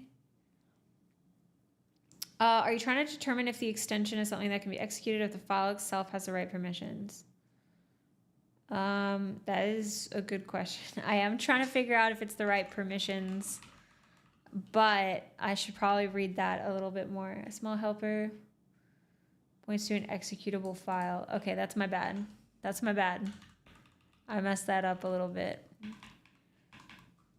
Hold on.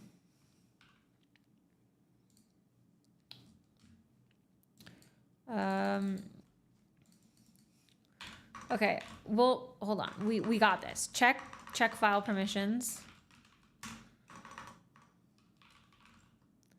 Rust executable.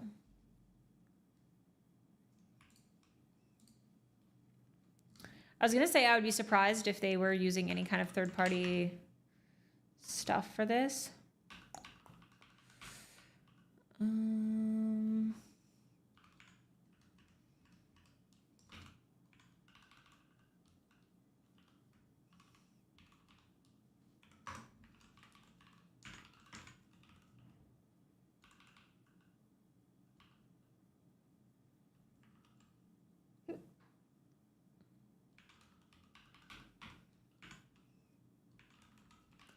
I can just pass by reference. I don't think I need to move ownership, actually. Hold on. Is that gonna... Oh, it wants the path and the target, which we don't know yet.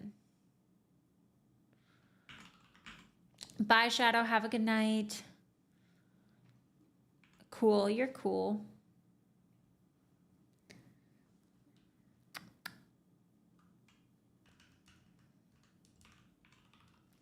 Okay, so we need to do that. We need to check if the... oh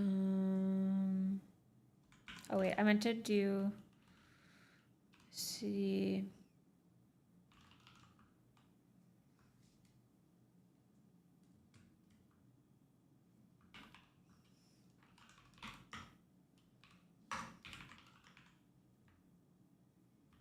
Is executable worked for me? Oh, okay. I'll try this and see what happened.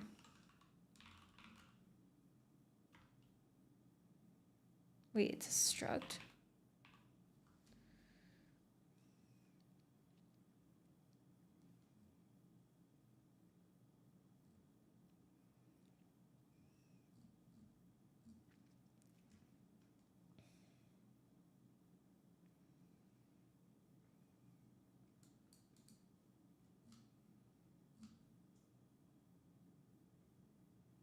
Wait, hold on, let me check. Wait, I'll check it on a different tab. Oh,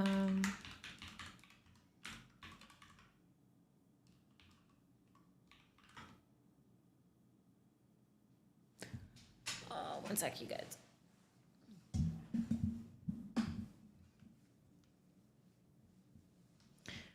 Give me one sec. BRB.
All right, we're back. Net chunk.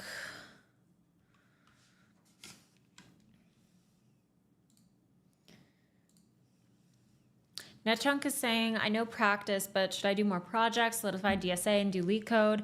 I'm doing things day by day consistently, but I'm trying to find a better way to be more efficient. I feel like this is a question that a question that we ask ourselves a lot as devs because there is so much surface area. I actually just asked one of my friends the same question, who's somebody that like, I feel like they're really good at doing optimizations on things. They're really good at like building greenfield projects, building things from scratch. And they were saying that they just build new projects and they just like run into problems with it and then have to figure it out to fix it. And they'll read source code from larger projects they'll read source code from other like larger projects to like basically help address these issues as they come up. Cause you'll also find too, it's like, I think probably one of the best ways to see like what patterns make sense for a specific project is going to be by experiencing what it's like to not use that thing and then be like, oh, I need to fix this. I feel like I think books can help. I'm like right now just trying to build more and see how much I can pick up from like just building. Cause it's so hard to find time to do it all, you know?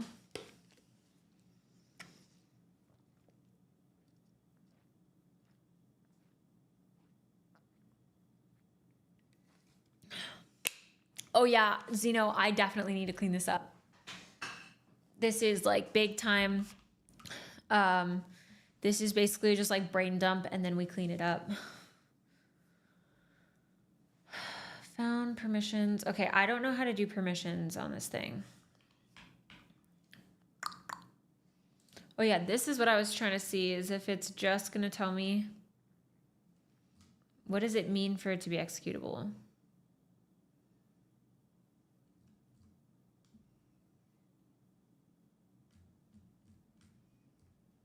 I feel like this is probably gonna work. I think I might just use this crate and see if it works.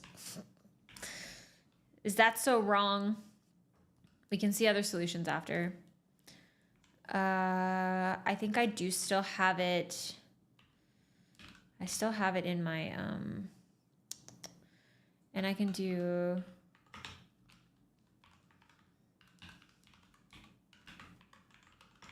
and then this one, it's gonna get mad, probably. Oh, or not, hello?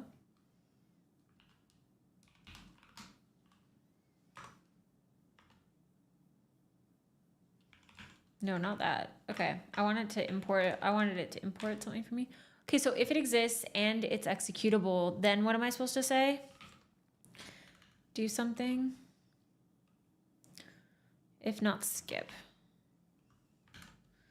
Okay, what was the specific thing it wanted me to say if it was? That is path. Okay, command is full path and stop. Okay.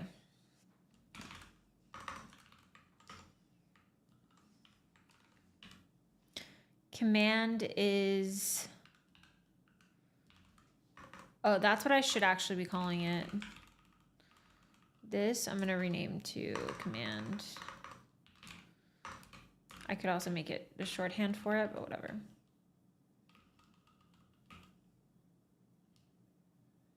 Hi, Pravan. Hi, Bite. Priorities. Code will be dead in 2028, brother.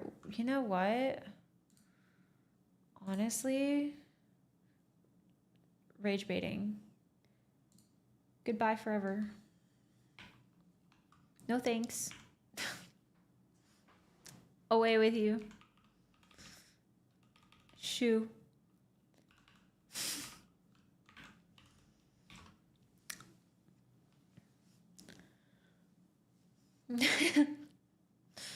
Be gone. Be gone, peasant. No, I'm just kidding. I would never actually call somebody a peasant. but I think it would be very funny to say "Be gone, peasant." Red Hot, thank you so much for the Prime sub. I appreciate it. Thank you, thank you.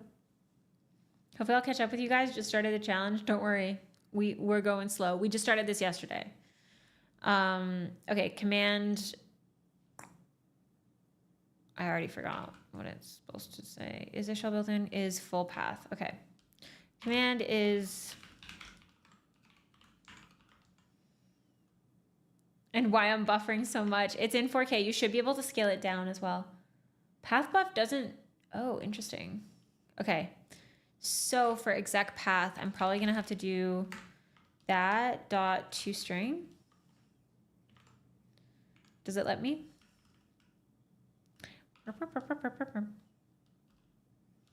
And that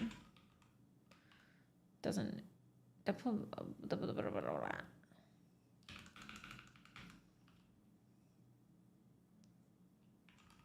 If it is executable.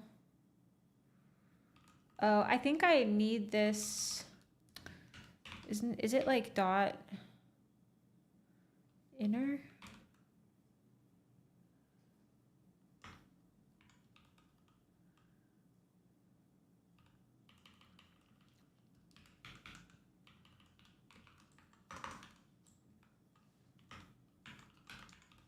Is that gonna work?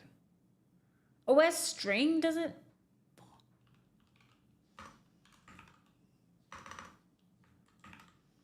Does that mean this isn't gonna work either? Wait, what the frick?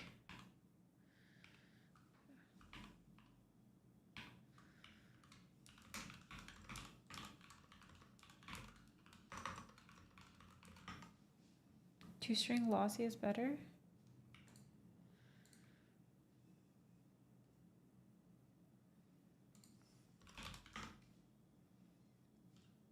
Two-string, it can fail? The fuck?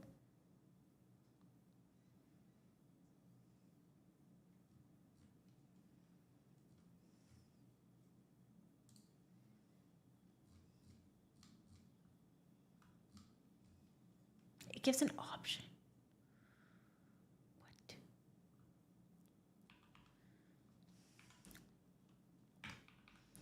Can I do something like that? No?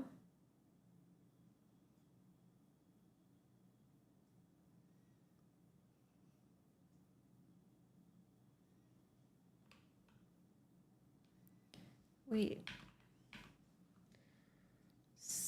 If I get OS new toString. Do I have to do an if-let thing here? Into string, I'm gonna, okay, my brain is starting to get a little bit lazy, so we are gonna delegate a few things. A few thoughts. I'd rather fail and report an error instead of failing weirdly because of a lossy string conversion.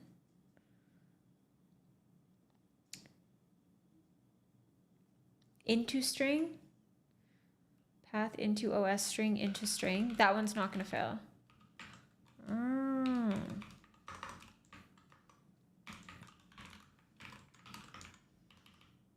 That's so interesting. That's so weird how, no, that's a result. So do I need to do this then? Oops.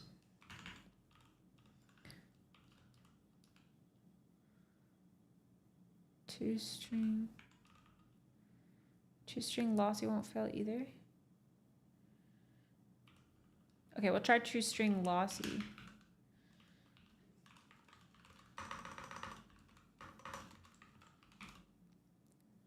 No, but all of them are, okay, so all of them return either like a result or an error or something. That seems interesting.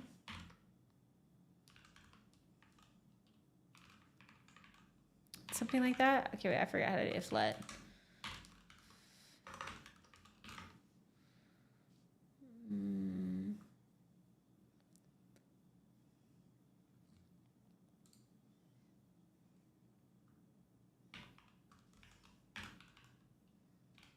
Okay, that was my bad.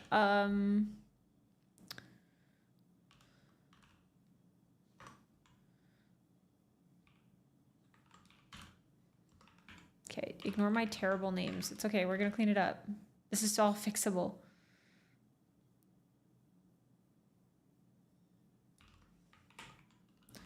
Okay, otherwise we do nothing.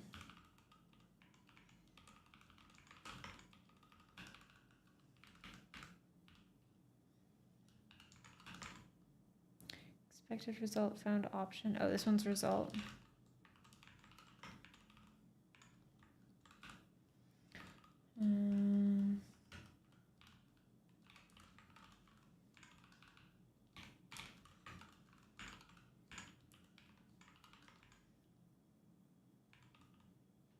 Damn.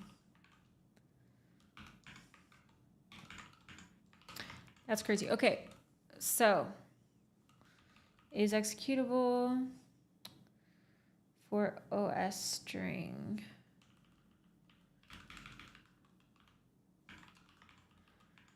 What are you mad about?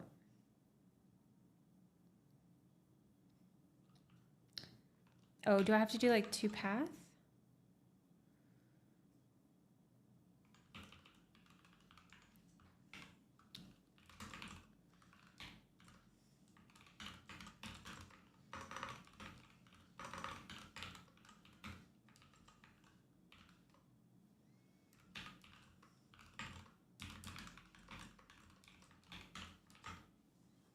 Path from.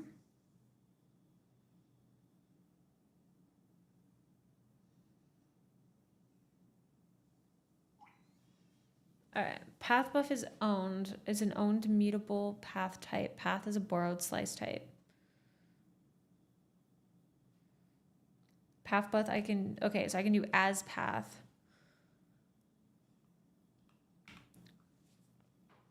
When you need ownership or building paths, use and path and API where you'll need to register. Sorry, what was it? As path?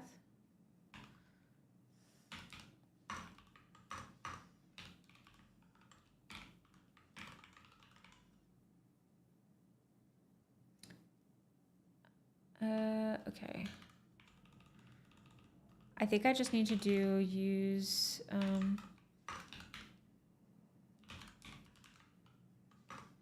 I can't remember what this freaking thing was. Hold on.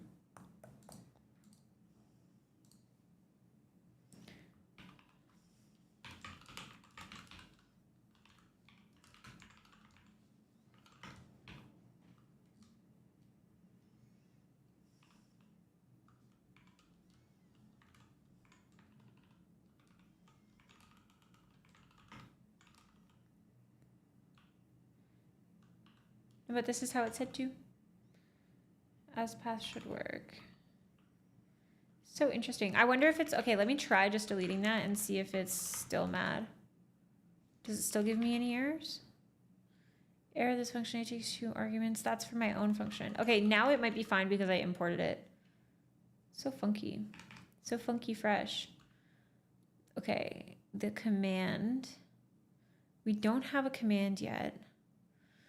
Okay, so the first thing that we should do, we're basically getting a series of, okay, handle path. I think what we're actually supposed to be doing is basically reading the path and storing that as a data structure. And then once we've received a command in the loop, then we do the check for all this stuff.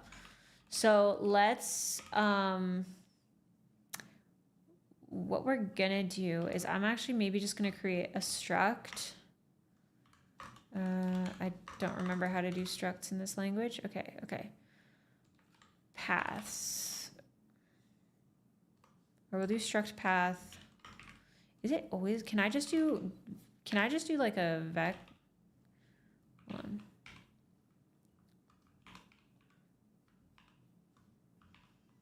Okay.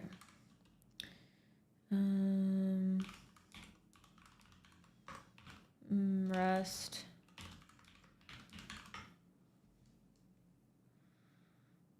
I probably don't even, it can probably just live in the main, actually, now that I think about it.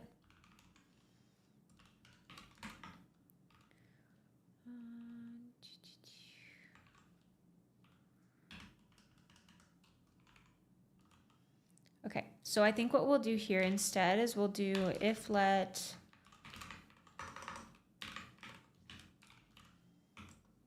that. We're not doing anything if no path is provided. We can just ignore it. And then we can create a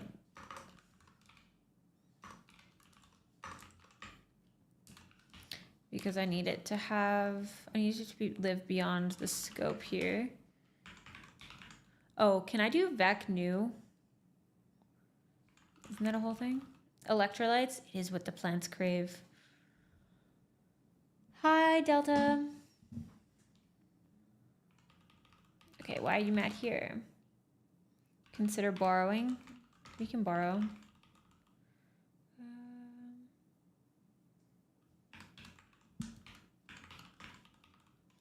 Okay, so here, let's just do check provided path.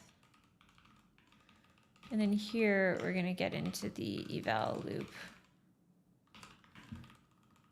Okay. And I guess this is gonna be mutable because I need the paths in scope for the loop. So it needs to be out of just this let something. Then I'll just do paths is equal to that. Not paths. Why is it? But it does need to be mutable. It's okay. We make it shit first. Value assigned to paths never read. That's fine. We're gonna check it here.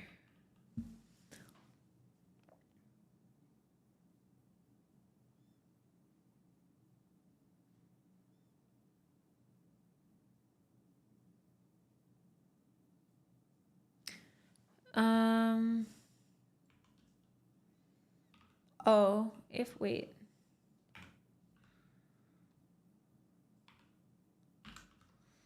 I don't think I can do, wait, let.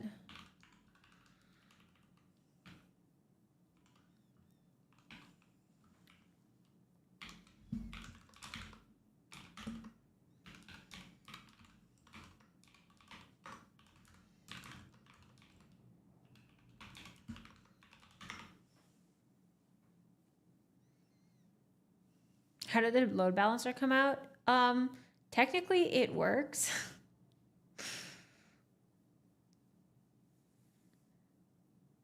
Do it for the love of the sport. I see-ish. Oh.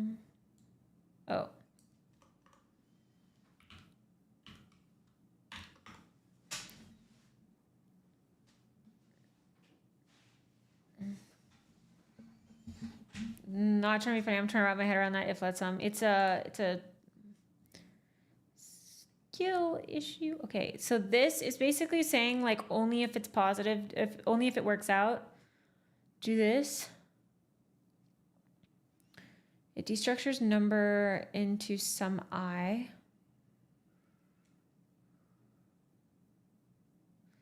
So that the I can, so that like the valid value can be referenced as I. But I'm trying to remember.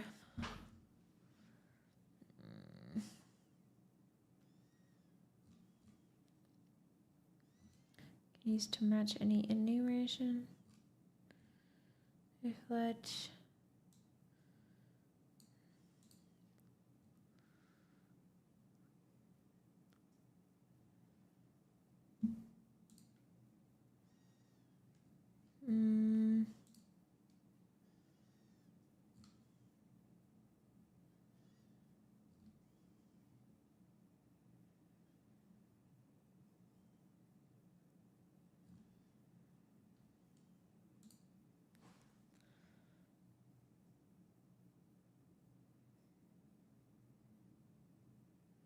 Yeah, that's what I'm trying to do.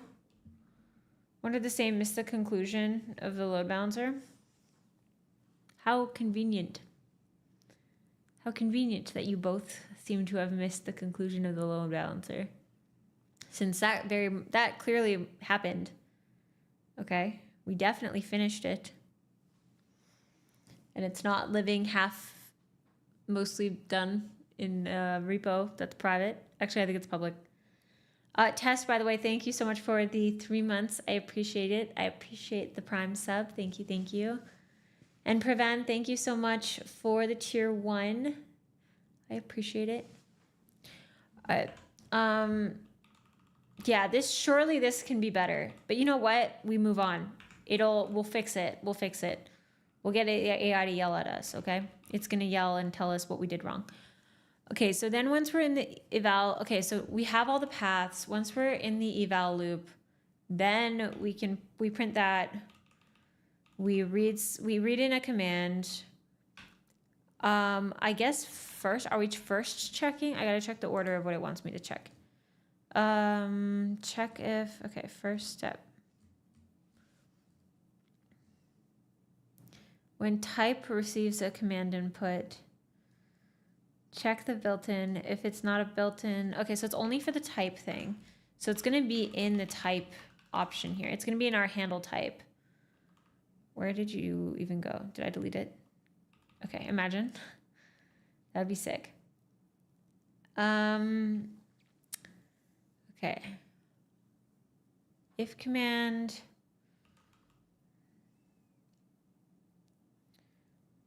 Okay, from string input. Okay, so this is checking. Check if it's a built-in.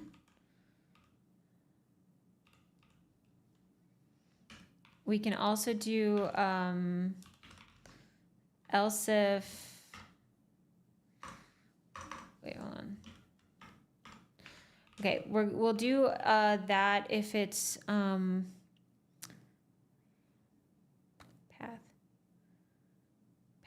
path. We fix it in post and it's fine. Contain a name to match our, okay. So here for P and paths, basically we want to check if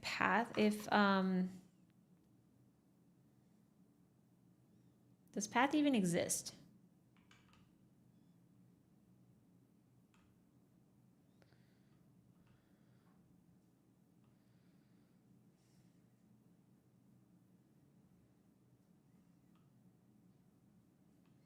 Can I just check this?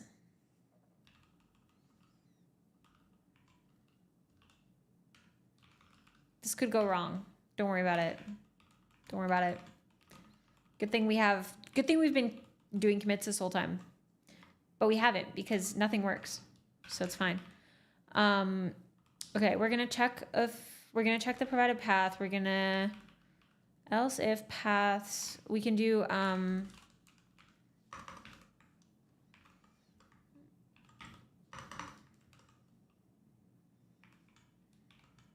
okay, so if it's not empty, there's a path that's been provided, right? Why are you mad? Why is this thing pissed? Possibly uninitialized? Oh, shit. True. You're right. Will we vac new?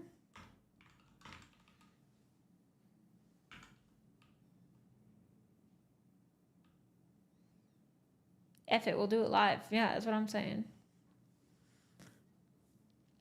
Use macros, vec. Oh, you're so smart. I'll do that.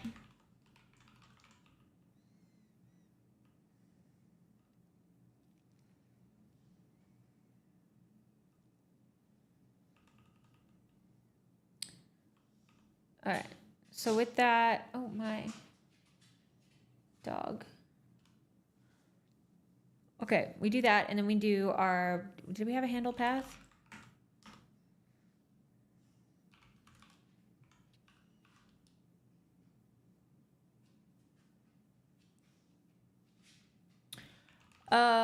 We need to iterate over all of these. Is that how that works?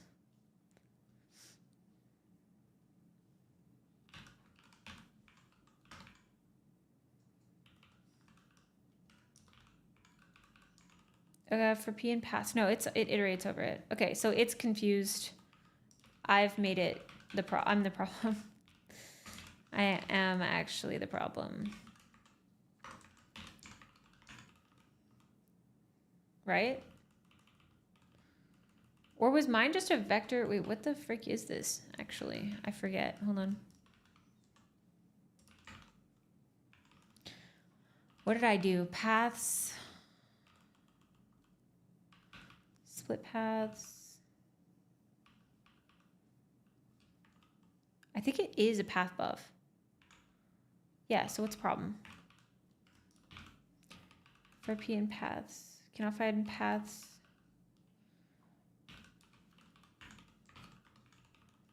All right. You need to pass by reference.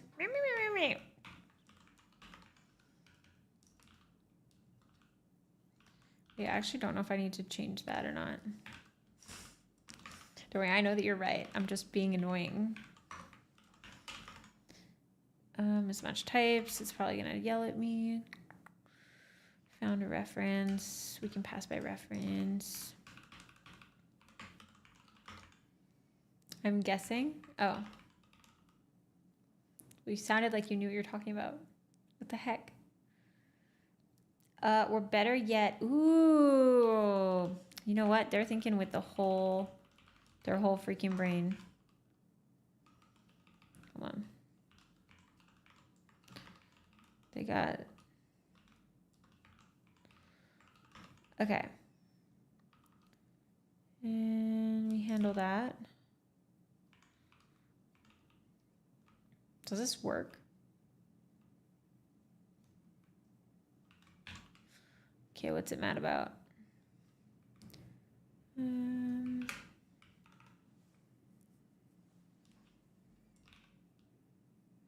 I want this to...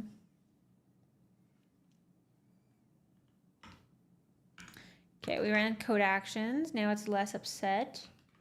Still some warnings. Is that right? Unused import path? Is path not used? There's a chance it is not used.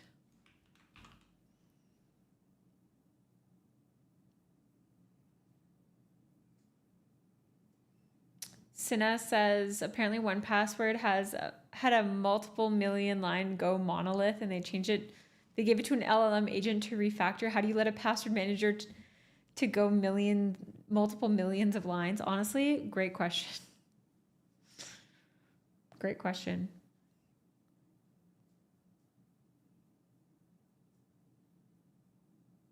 Path is the ref for PathBuff.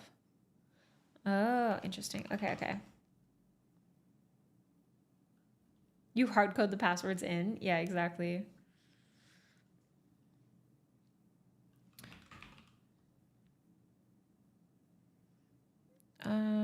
FS permissions. Do I have anything else?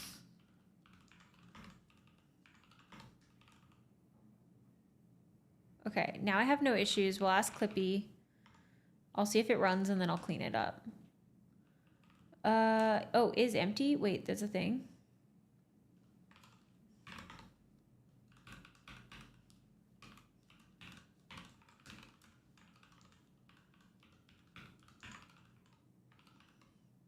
We love Clippy.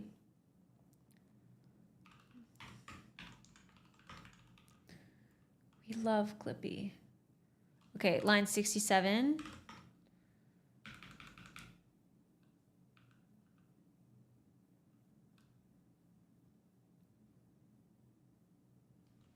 Wait, hello?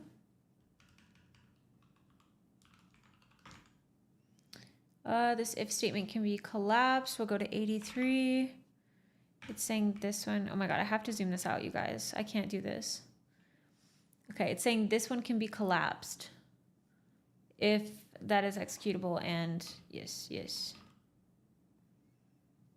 Oh, so then I can do...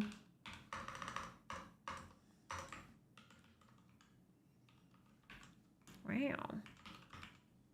Can I format this?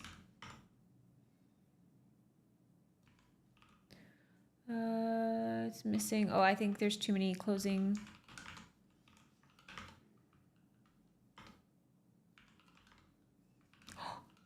Have we solved Clippy? Clippy's happy. That's all that matters.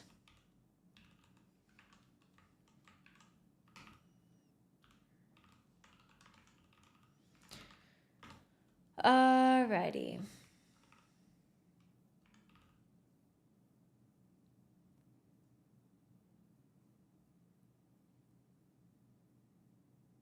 An LLM refactored my mom. She's changed. She'll never be the same.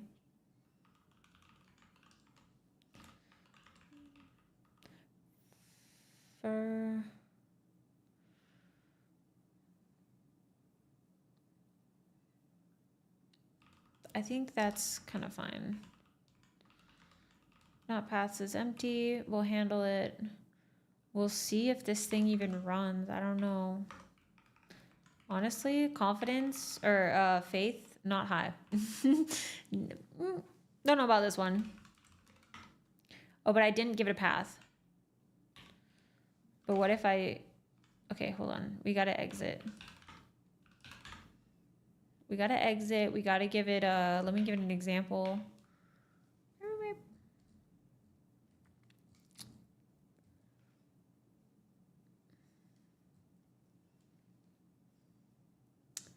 Is in that. Oh, wait. I have... We can check... Okay, wait, why am I think this is fine, but... Actually, I'm gonna do...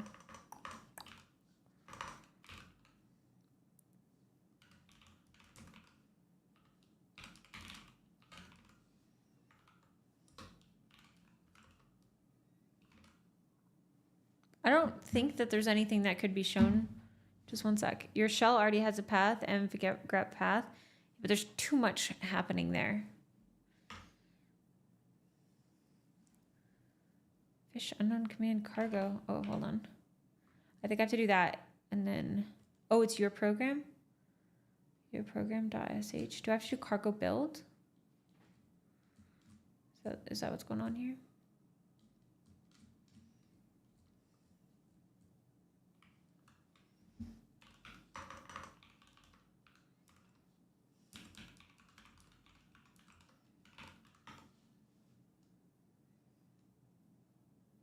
Yeah, right? When?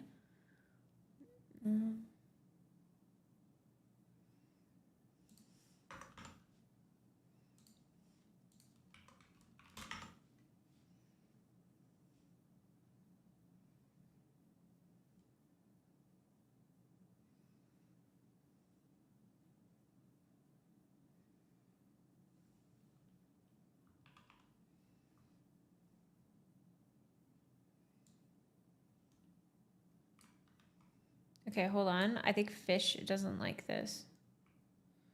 You can't see it. I know.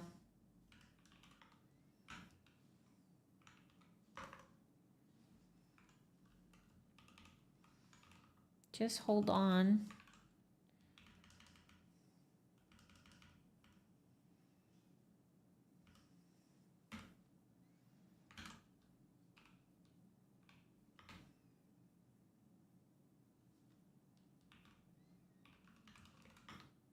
Oh, it's gonna be mad. Oh, it's mad because then cargo is no longer on my path.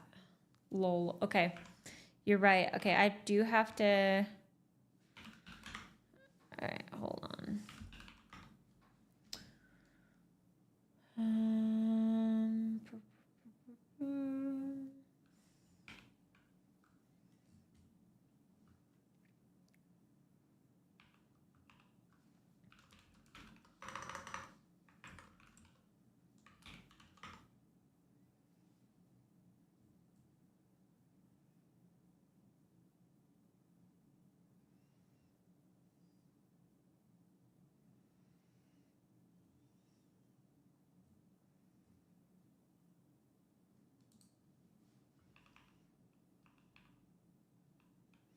Yeah, okay. You know what?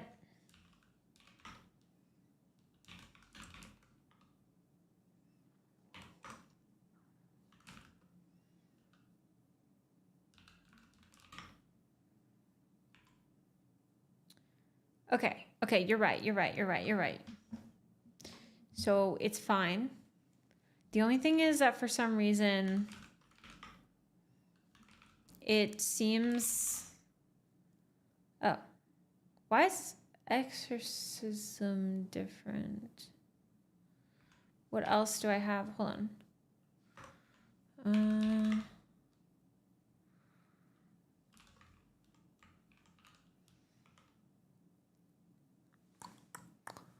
Why is exorcism printing twice?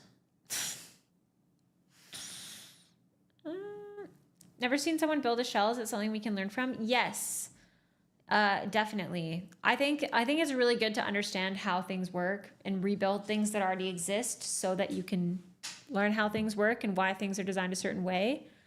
You can do exclamation mark today and get a link to CodeCrafters, which is where we're building the shell from. They have like a guided path to build your own shell. They have one for Redis, but the build your own shell one they've made free. They've made available for free for the next few months, they said.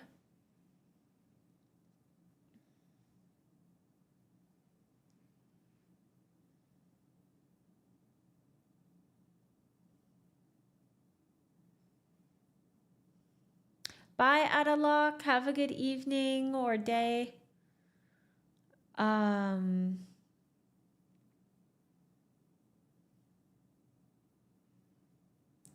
Okay, what was I doing? I need to figure out why this is doubling up. Okay, handle path.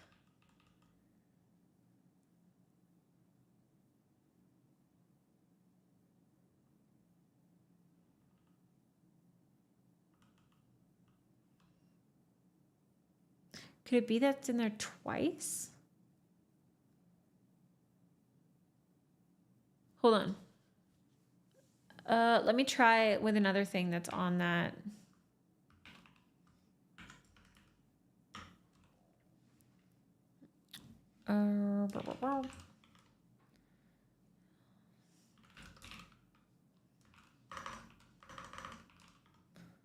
Yes. So I think there's a chance that I have my local path declared twice. Sorry, the path to my home.local bin. There's maybe a chance I have that twice in my path. Is that possible?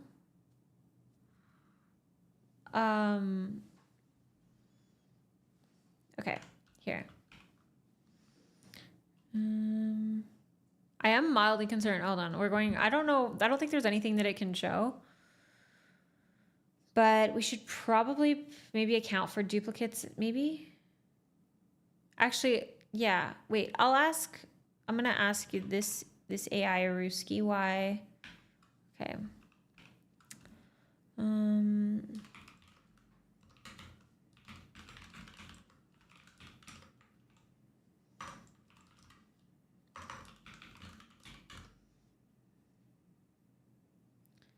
I'm gonna execute here, fine. I'll show you this.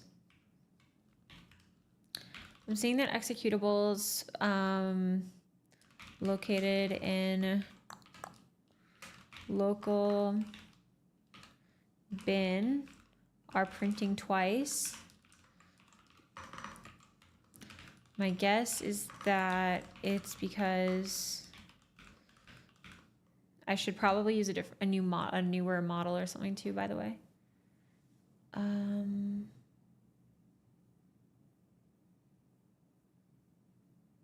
You probably only need the first match since the thing that will be run. The first match. Yeah.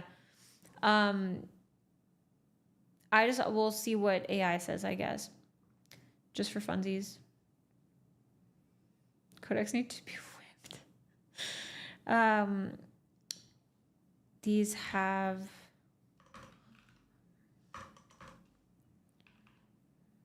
Wait, actually...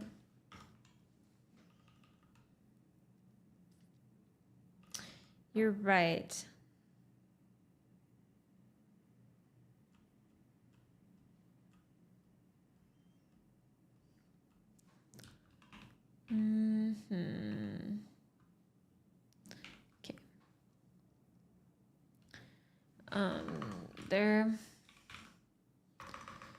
because this path is set twice in my path.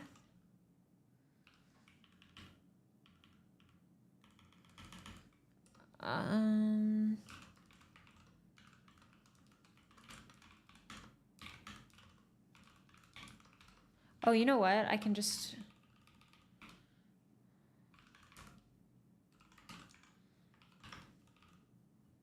Hold on.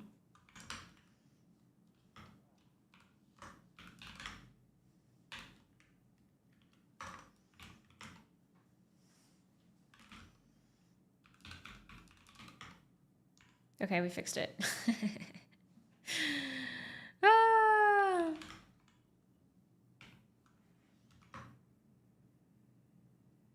Me, in the time I was explaining it, I'm like, wait, I can just return that.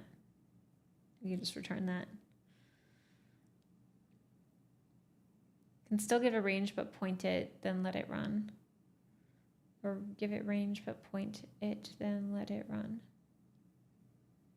Just do a check that the paths vector does not already contain the value before adding it. That's true. But I'm not doing any kind of, I'm just doing collect. Oh, you know what? Yeah, we could filter. You know what? You're so smart. We can filter. Okay, let's see how we can do that. Just gotta say it out loud or in chat. Yeah. What was the change? We just added a return after the print. So basically, now when we handle the path, we're just gonna, this is basically just gonna be whenever we find the first match, it's gonna return after. Yeah. I was like, wait, we can just, because I was about to ask it, like, how do I get it to just stop, like quit after it's found the first match? And then I'm like, we can just return whenever it prints. We don't need it to print more than once. What if they are duplicate by virtue of symlinks? Well, this will still just print the first match.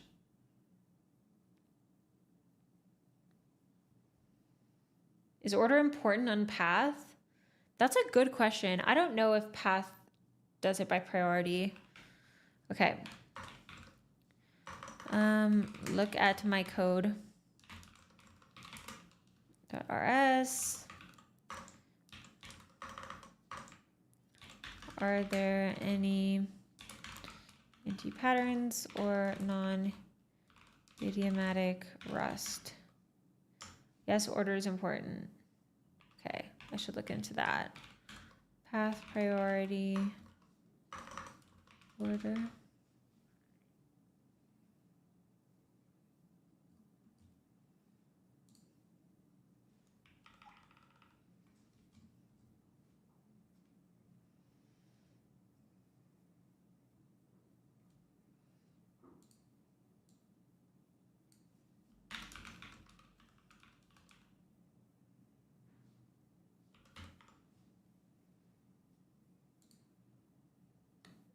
Split paths, p.map, we can do, yeah, this is also something that we need to fix.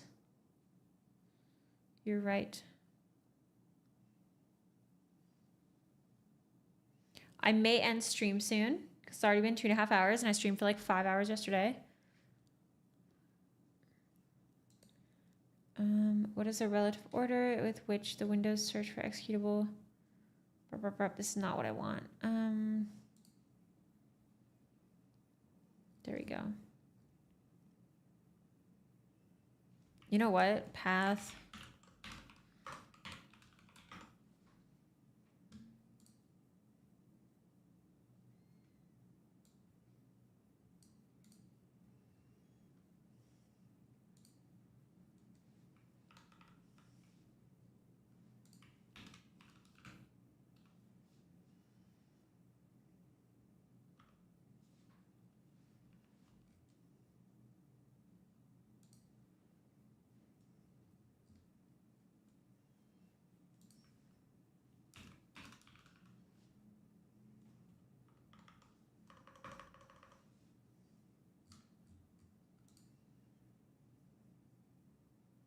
trying to find the order.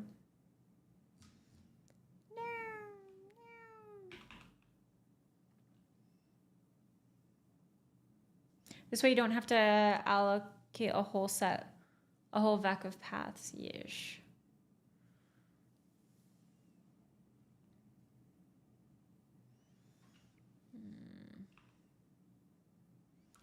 Make, okay.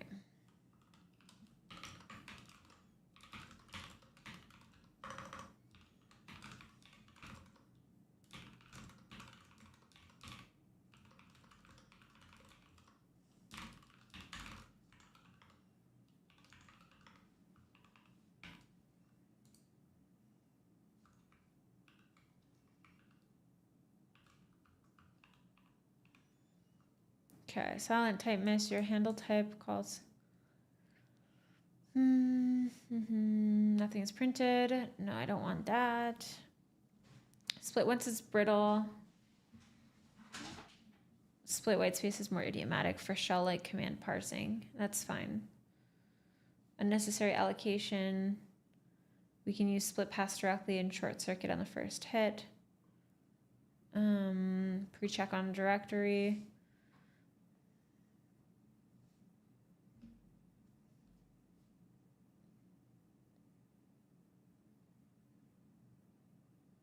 Smart, true. I have an additional redundant check. Path string conversion. If I do into OS string, into string is lossy and fragile, consumes the path.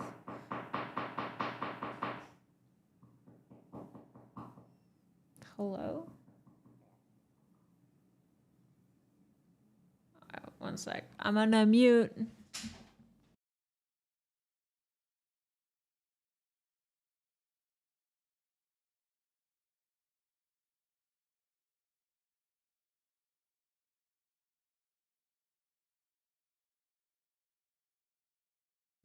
Somebody's breaking down my home.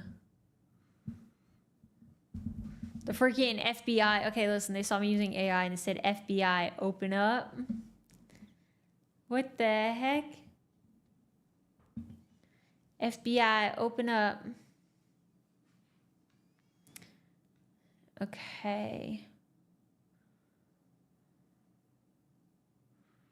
It's okay.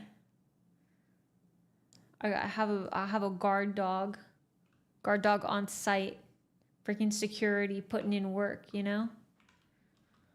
All right. So what I'm doing, we cleaned it up. Maybe, does it work? Does it even work? Yes, it does. Which means I'll do one little commit. Let me double check again that it does work. Exorcism. Emacs. Okay, I think that's fine. I think the first occurrence is fine.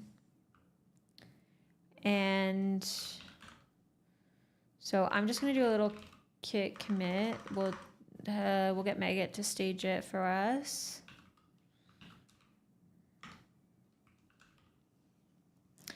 I actually don't need to, I could just commit everything, but whatever. Oh, I think, wait, that's so funny. I meant to not include this, but I guess it doesn't matter. Yo, is this Exorcism? No, this is CodeCrafters. Exorcism is just an executable that I installed this morning, so I know that it so I know it exists in a specific spot. This is CodeCrafters that we're playing with here. Hello, did I stage that or did I just press a random button? I pressed a random button. Hold on, I'm lost. Okay, stage. There you go. We definitely don't need to stage that, but I meant to add it to my git ignore. Okay. Support for type.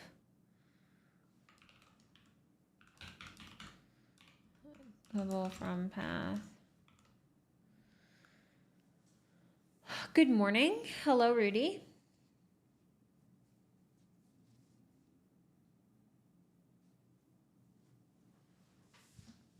You have a nice way of speaking. Thank you. Thank you. Okay, so we committed a thing. Immutable tree. Why is my LSP? My LSP is losing its freaking mind right now. Okay. So, all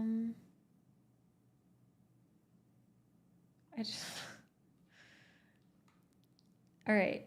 We'll do a quick little refactor, and then I think I might just end stream because I can feel my brain is starting to not be able to do the multitasking, and I don't want to fry it. I was a little bit fried yesterday, which is part of why I didn't work on this after. So I think I'm gonna end soon.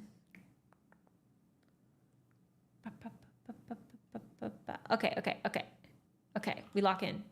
I totally know what's happening right now. We do p.join. We don't have to check this.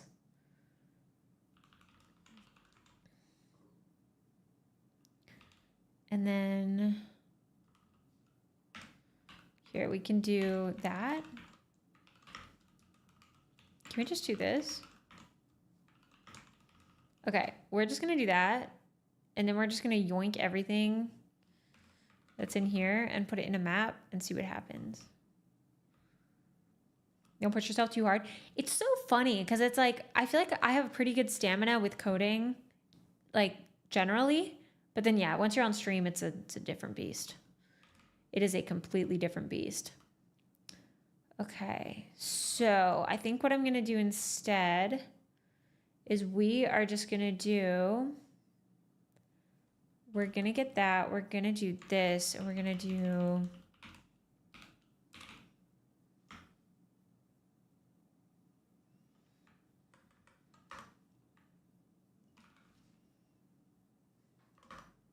do you work out? I do. Exercise is very important.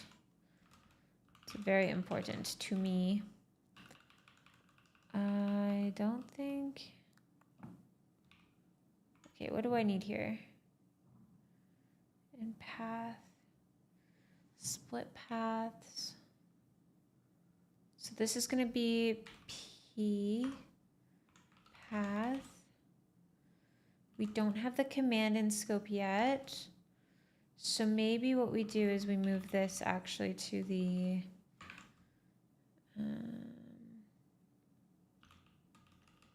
this.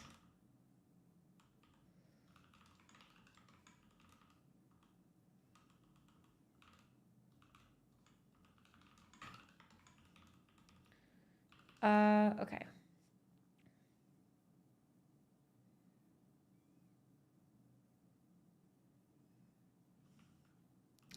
Weights or cardio? I mostly I prefer weights.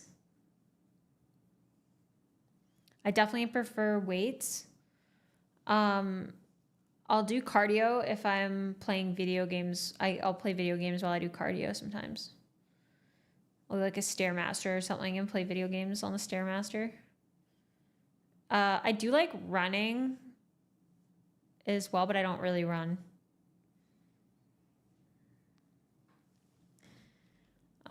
What else? Biking is fun.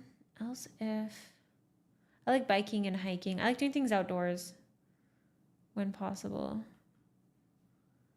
Okay. You know what? I think I'll do this and see if this works. So we're checking. Paths is gonna be split paths. Cannot find value paths in this scope. We're gonna say let that. We actually probably don't even need to save that, actually. p.join input command from string input.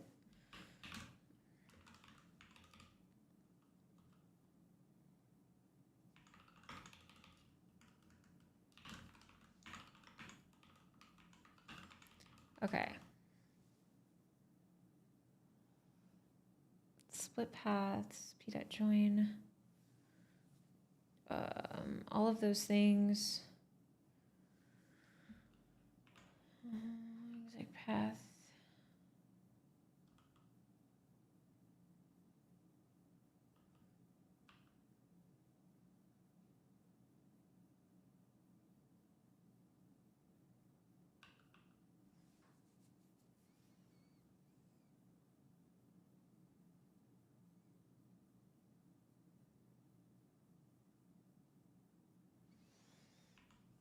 If you don't return anything, do for each. Okay.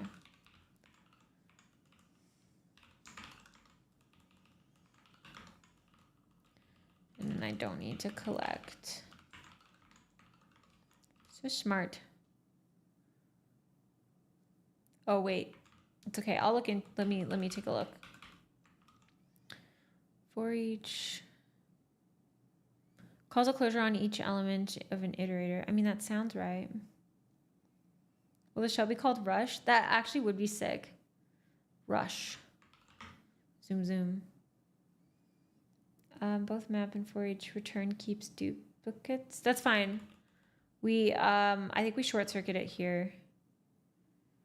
I don't think we need to filter it or anything because we're not doing, I think we're okay to just return the first occurrence. Unless we're not. But I'll just,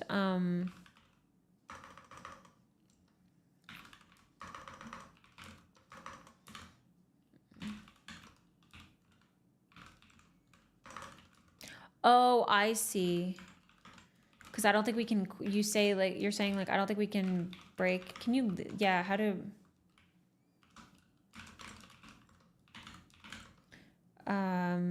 for each Rust iterator. Yeah.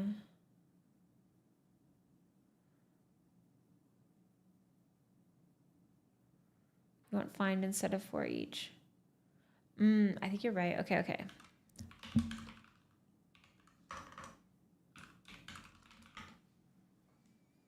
Find method allows you to search for the first element that satisfies a given condition. Okay, let's look at that.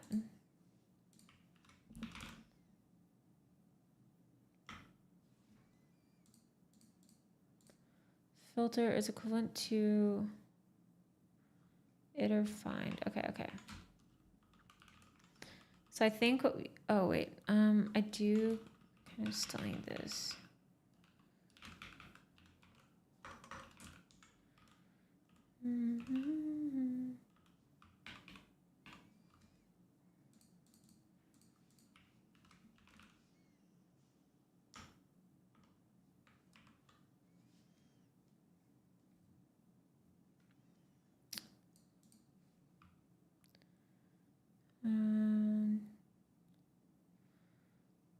Find, okay, can I see an example dot find in X? Oh, I see. Okay, yeah.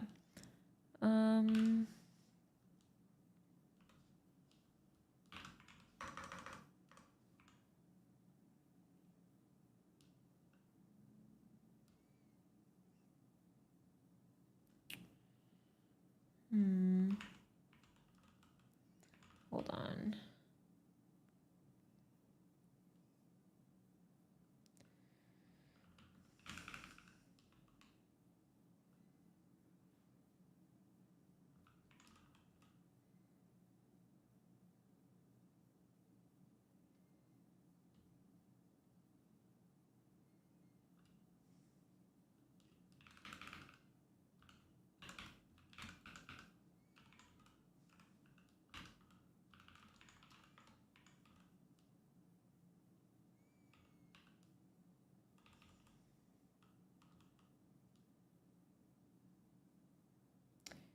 Expected. Okay, hold on. I think I just need to add that. What do you belong to? You're that.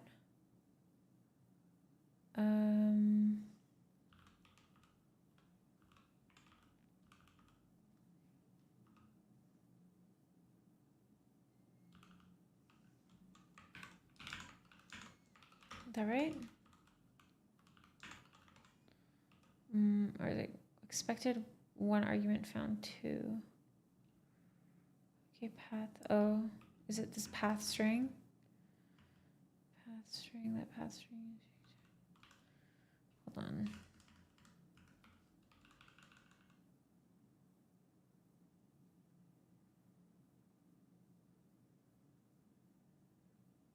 You could have just returned true or false within the if. Hold on, I think you're right. Hold on, we get back over here. We'll try it. We'll try it. We play around.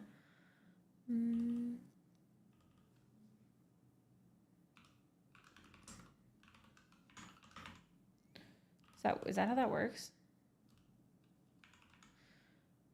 I don't think that's how that works. It's okay. We'll figure it out. So I get this. So fine.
Then you return.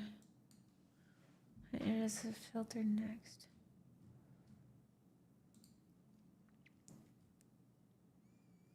Takes a closure that returns true or false.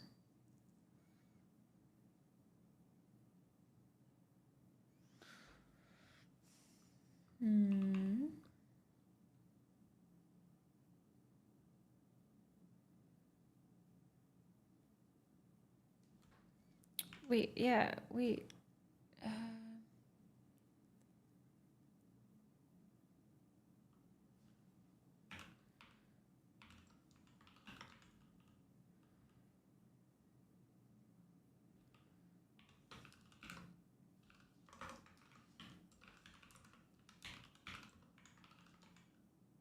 Is that all it wants from me?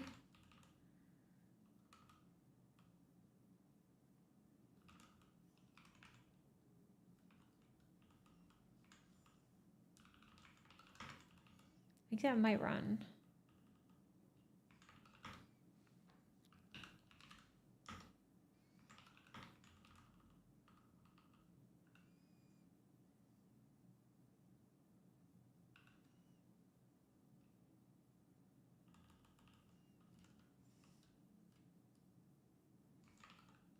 Okay, let's try running it and see what happens.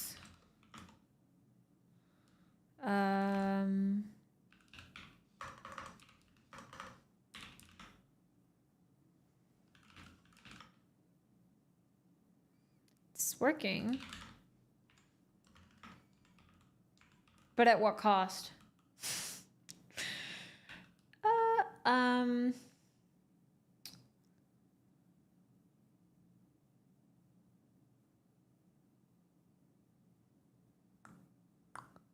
Can I do...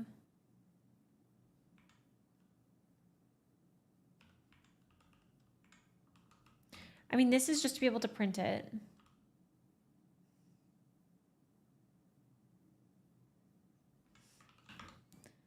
Yeah.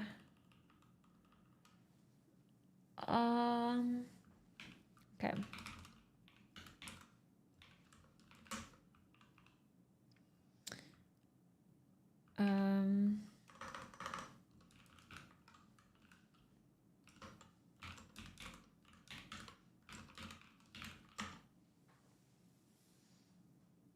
Hi, Bob. No, do not rewrite it. Okay, it's not going to touch anything. I think I've told it not to touch anything. Read only.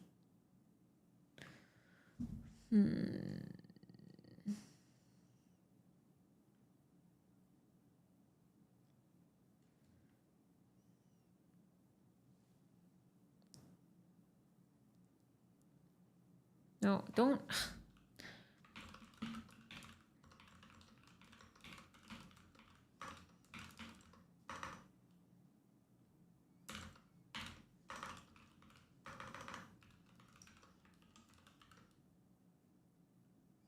Wait, find map? Like candidate is dir join. What is this? If it found it? This, I feel like, looks a little bit cleaner.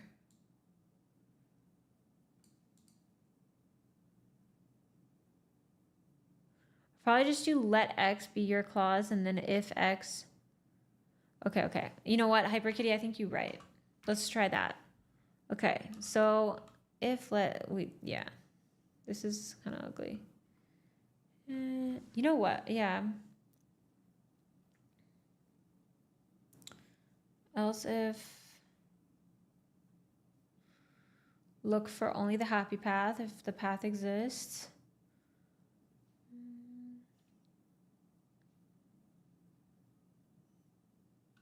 Yeah, it is formatted.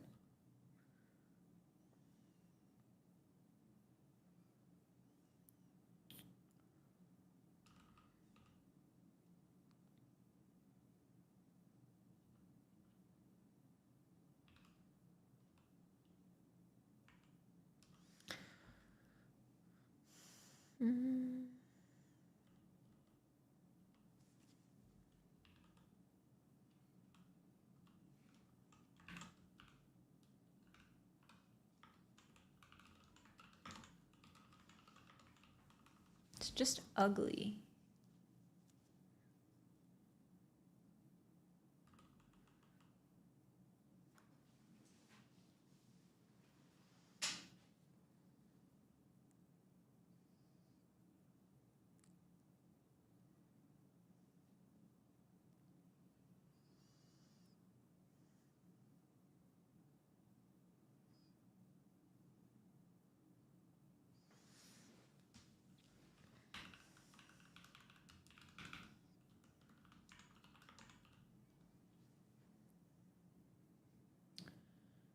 Maybe I'll just...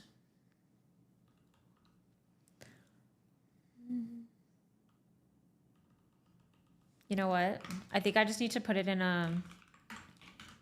Wait, do I already have a handle path?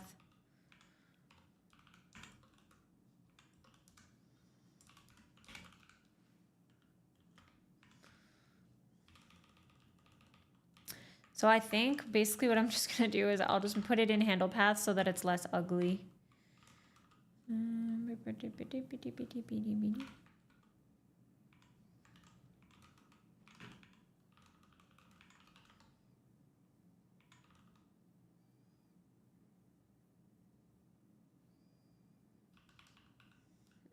Split paths.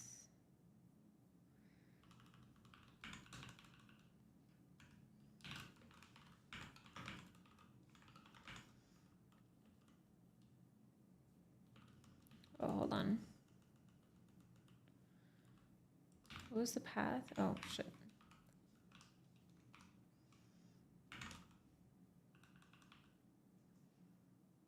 OS string.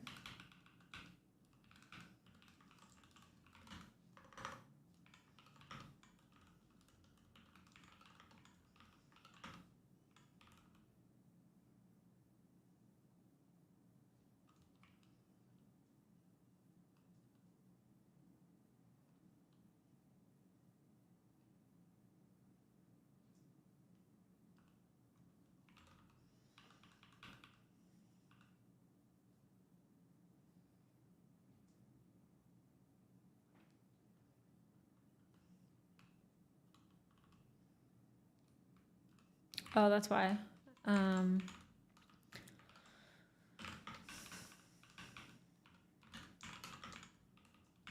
Okay, now it's gonna be less mad, I think. Is it still mad? Cannot find type. What the fuck do you mean? What do you mean? Is it just path? Something like that? Are you mad still?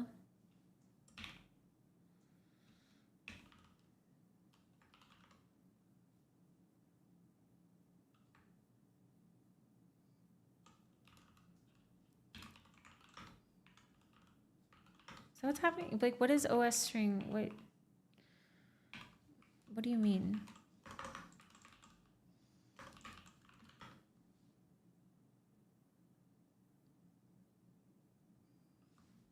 is it 50? Oh, I see.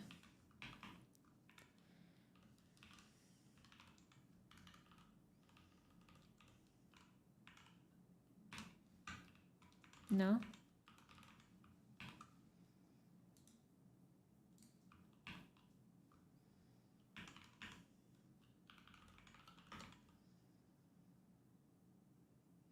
Returning an executable path with a fine map looks more sound. You can make it functional by splitting it into map not find. We'll see.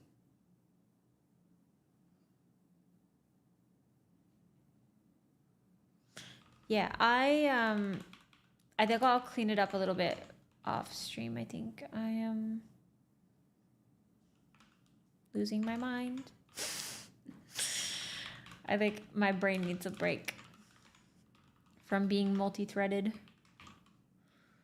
Or an unused import PathBuff. Chill.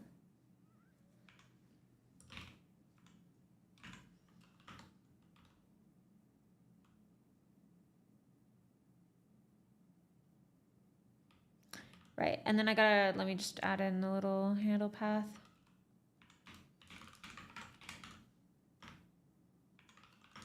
Yeah. Oh wait, is that the right? Yeah, it is. Okay. Okie doke. See if it works, and then I think I'm probably gonna take a break.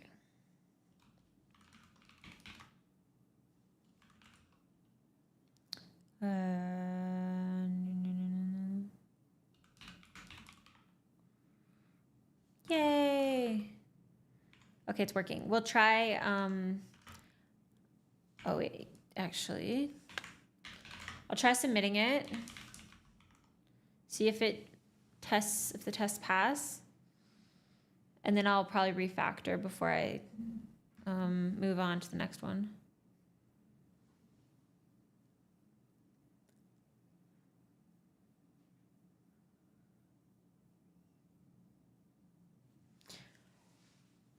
Y'all wait for your LLMs. I wait for my code to compile. We're not the same.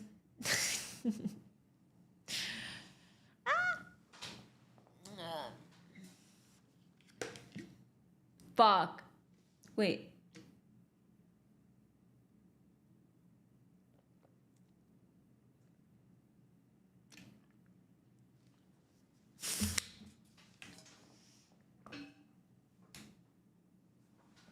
I think I messed up. I messed up. Okay, why is this not getting hit then? Oh. Wait, this is a... Not find. Okay. To do... No fall. No failure for this one. Need to be not found.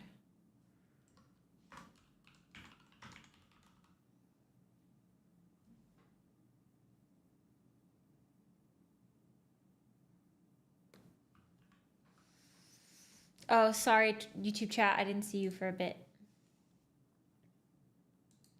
I think my frontal lobe is developing. Code is becoming peaceful for the first time in my life. Oh, let's go. I need it calming and peaceful. That's how I like it. What is this? Your mama's so fat, even the large language model felt small. That's awesome. Neglected.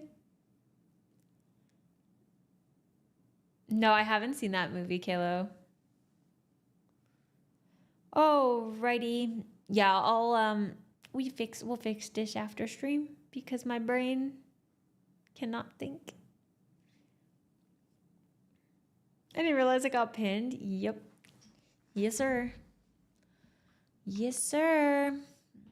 All right. Should we see who is live on Twitch?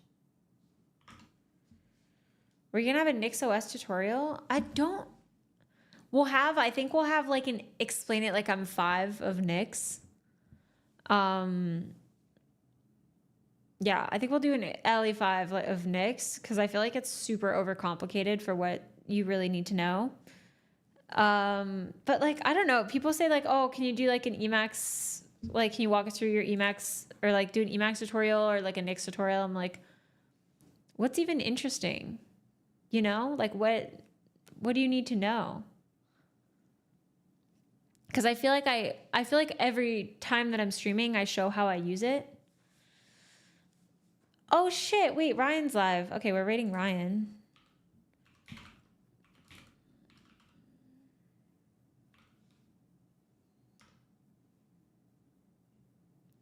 All right, you guys, we're gonna raid Ryan Fleury, who's another software dev, who is also,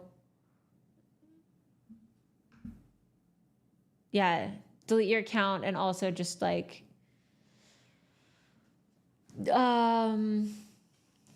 words are escaping me. Someone else who is also thinking like that it's important to keep up coding skills and that they like coding.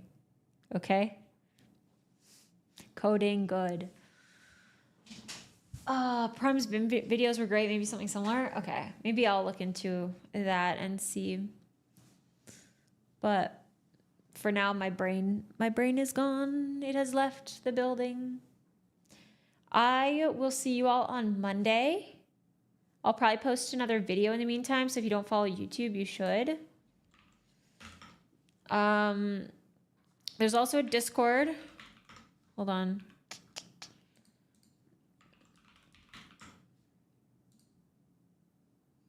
Don't forget to join the Discord if you want to hang out with the community offline.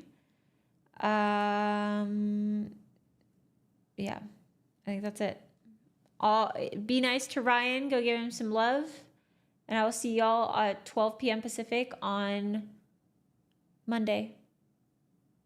Goodbye.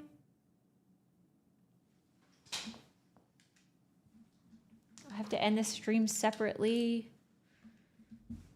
Okay, goodbye, YouTube.